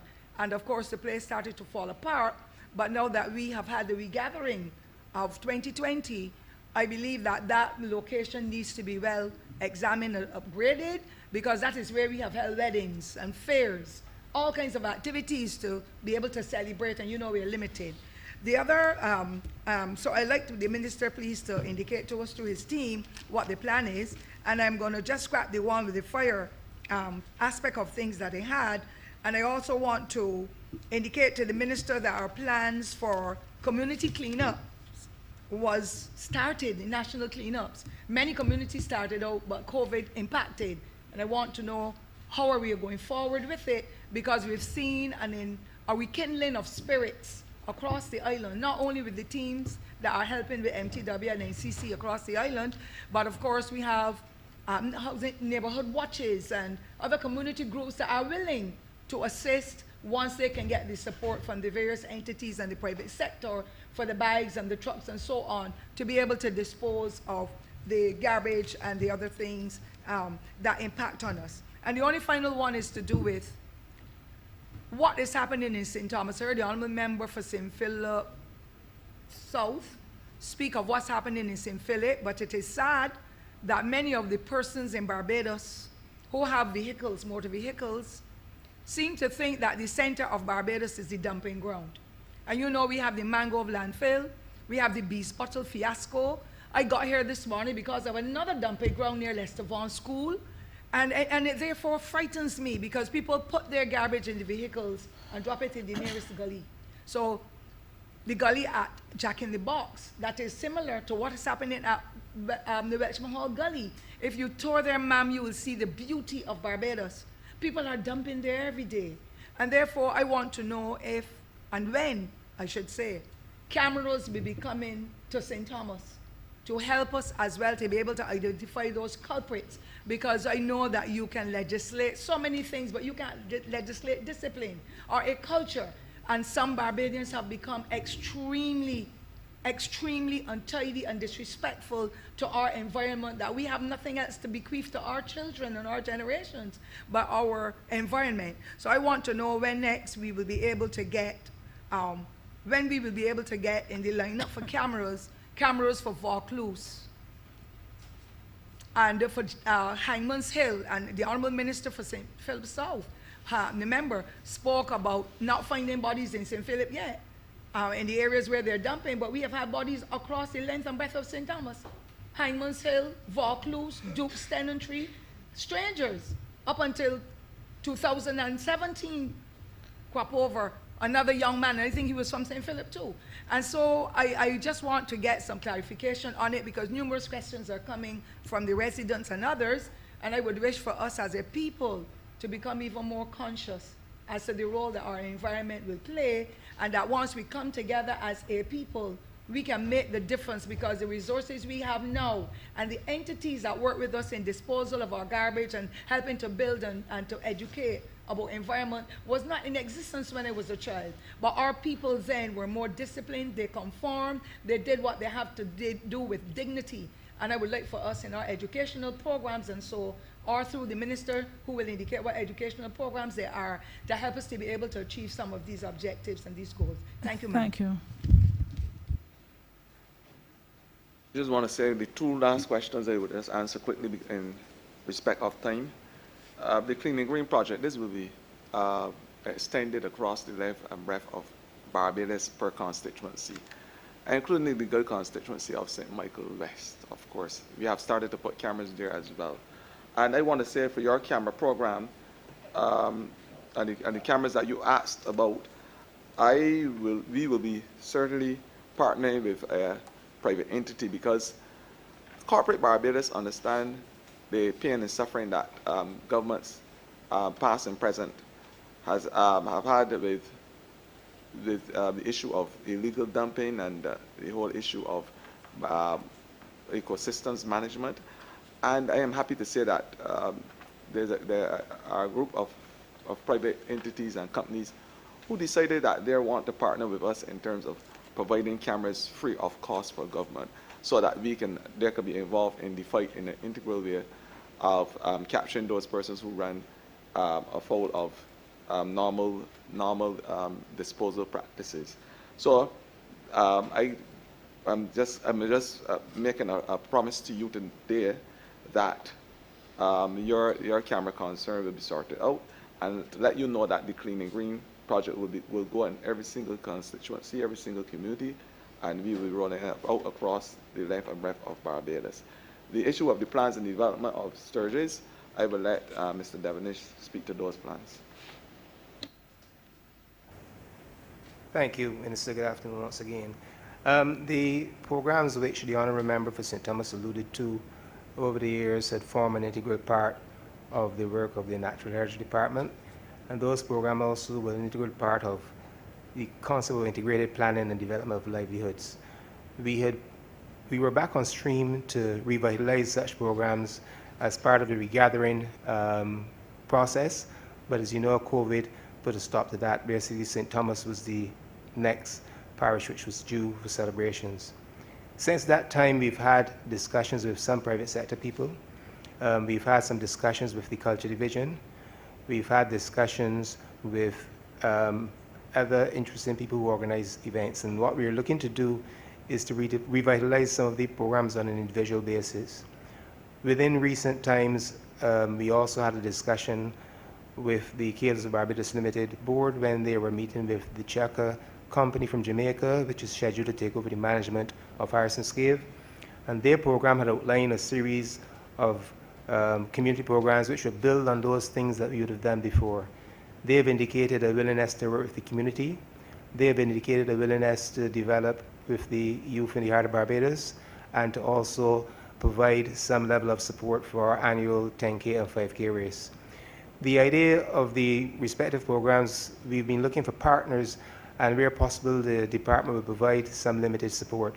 So I would say that those programs are very much in our thoughts, and every program we submit to Parent Ministry for approval, we always look at that as one of the passing points. Within the community itself, we continue to work with Holy Innocent School, and we continue to work with the Holy Innocent Church, because we find within those communities there are many people who are willing to volunteer of their time and their efforts. The maintenance of the grounds have been rekindled, and I know the National Conservation Commission is doing a good job in trying to get us back to that point. It will take us a couple months before we get it back to the state where we can have the weddings and functions that you alluded to. But in speaking to Mr. Stiles, I know he has a plan for the area. And also in speaking with the minister, he visited the offices a few months ago, and he is also very enthusiastic and had pointed out the use of clean and green to bring back some of the furniture to the grounds and to reintegrate the property into the community. So those plans are very much in what we are doing. And even the soil care program, which we alluded to earlier, which includes 7 Caribbean countries, there's a component that deals with livelihoods and climate change, which we intend to bring to the heart of Barbados. So the concept and the establishment of the Heart of Barbados as a going concern for community first, tourism second, is one that the ministry is working slowly to get back on track. But the main approach this time is that we are seeking private sector partners to carry as much of the load of this as possible. Not only because it will help with financing, but to reinstate and reinstall the ownership, because once people own these programs, as the minister alluded to, then it will make the management of these programs a bit more sustainable, and it will make it more effective. What we want to do at Number 1 Sturge is to provide a space where people can continue to meet, and that still continues. From time to time, the community requests the use of the grounds, they request the use of the offices, and we provide that over weekends or weekdays whenever we can accommodate the community for their community meetings and community discussions. And we are very happy to continue to do so in our plans going ahead. Thank you. And lastly, Honourable Member for Christchurch South. Thank you, Madam Chair of the Committees. Good afternoon. Please be assured that I'm going to be extremely brief, ma'am. Minister, I sat with I marveled really at the several comments from your several colleagues expressing admiration for the work that you have done. And while I don't want to gild the lily, let me myself say that I know of no official cause to spurn at you, since I have myself observed that for the industry and integrity of your labors, you certainly are giving politics a very, very good name, and I do wish you well now and in the future. I just wanted to, I wanted to speak on other topics, but they've been dealt with already. There's just one which is maybe perhaps a little novel, since I don't wish to rehash what I've heard before. Your mandate, you've described it as cleaning and greening, and that deals with nature, that deals with the natural environment. Now, it is fine to traverse Barbados and to manicure the vegetation, and that is admirable, and it really is yielding results that make this country a lot more pleasant place to live. Except that when that work is done, there are still some spaces that are unsightly. I'm talking about walls and the galvanized fences. They really do make Barbados look very unsightly. Now, to use the term of the Honourable Member for St. Lucie, it may require some interministerial intervention. Is that the term, Honourable Member? Yes. And I'm wondering if I may engage your thoughts in liaison with, I don't know if it would be the Ministry of Culture, but to engage the services of our artists to redo a lot of these spaces, the walls which otherwise take graffiti and in some cases feces from vagrants.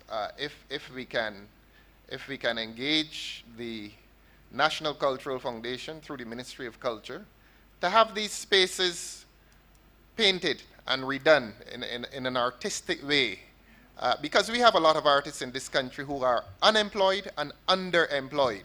And while you're dealing with cleaning and greening, I wonder if I may engage your thought on the aspect of beautification. I think that is a part of your mandate as well. I'd like to hear you on that if you don't mind. I thank you very much. Thank you for your comments, and certainly I would do everything with every connective tissue to ensure that I don't let you down as it relates to the trust that you have put in me in terms of my mandate. So to say to you that we have already started that conversation with the Ministry of Culture, because only recently we had a project started in Church Village, and that is the Clean and Green project, right at the site of the park that we have built out. Two structures representing, two walls representing the buildings, the end of the buildings for the National Housing Corporation. And I would have spoken to Minister Duguid already about it, because to your point, we are now seeking to refurbish those areas and have painting and beautification of those walls in the areas. Once the Clean and Green project goes to the particular area, then we have, as part of our mandate, to bring aesthetics not only to the ground as we know it, but also the surrounding areas as well. So that type of partnership is something that we are seriously looking at, and we have already engaged both the National Housing Corporation and the ministry responsible for culture. Thank you very much. I remember you're now invited to give your summation. I just want to thank this August Chamber for allowing my ministry to really articulate our plans and to elucidate on issues that's raised by the honourable members. I want to say that the Ministry of Environment is now in a position to allow Barbados to have a voice and an international stake as it relates to what we do in Barbados. Barbados now must be able to punch above its international weight when we are talking about the environment. As president of Latin American Caribbean, I had discussions as it relates to how we can have a green economic post-COVID recovery. And every single minister of Latin American Caribbean, our environmental minister, exposed the fact that we need to ensure that our biodiversity is preserved, that our dump sites must become a thing of the past, that there must be ecosystem management, that desertification, land degradation, all these things I spoke about, the fact that the ozone depleting substances, that there must be control, and that we must find nature-based solutions to help protect our environment and our citizens. And in the Bridgetown Declaration, we say to the entire world, in our UNEA 5 meeting, that this declaration will pretty much determine the way of life in our international sphere, the way how we treat the sustainable development. And sustainable development could never be realized unless you recognize the tenets of the 5 Ps: the planet, people, prosperity, partnership, and peace, and how all these tenets are interfused to augment the cause of ordinary Barbadians.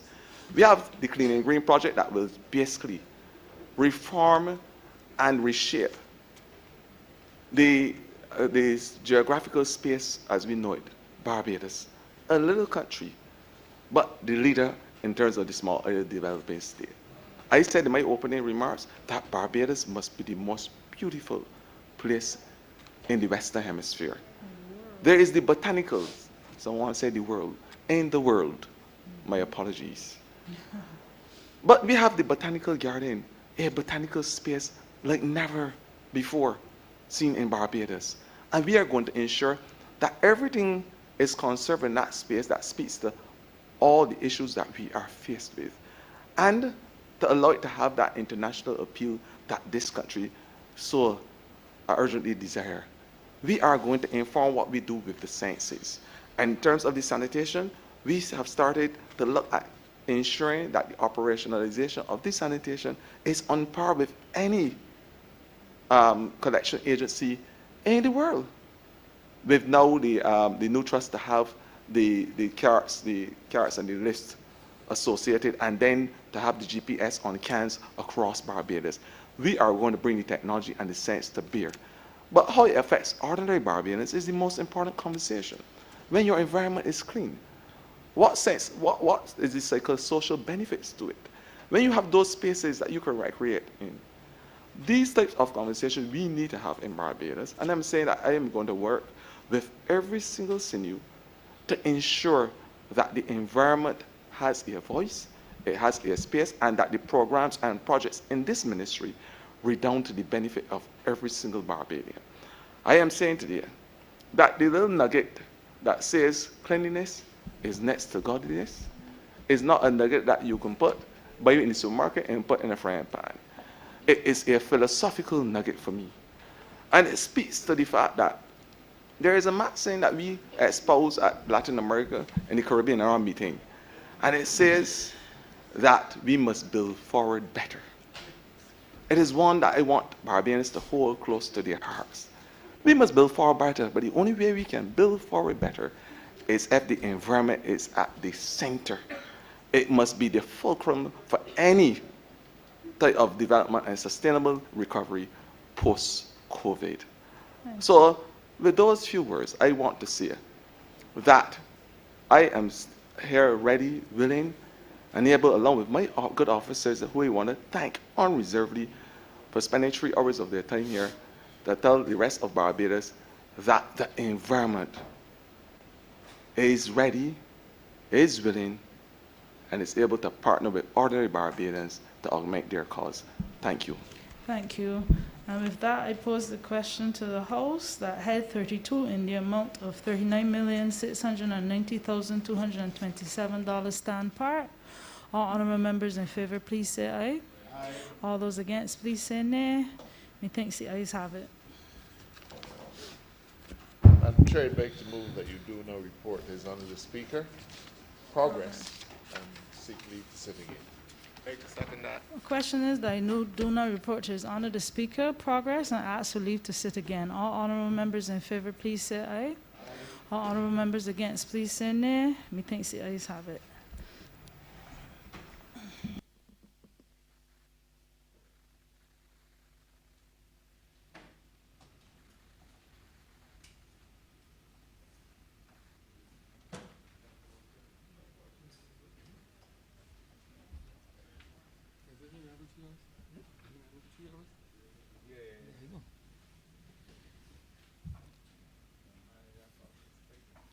Chairman has reported progress and requested leave to sit again. Honourable Leader, Government Business.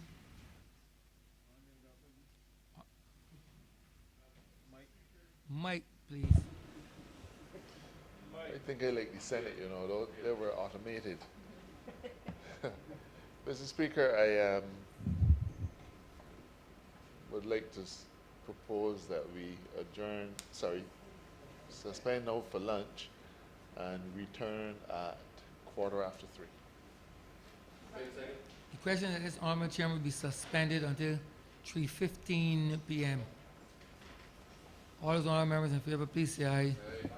Those against, please say no. Meeting the ayes have it. This Honourable Chairman stands suspended until 3:15 p.m.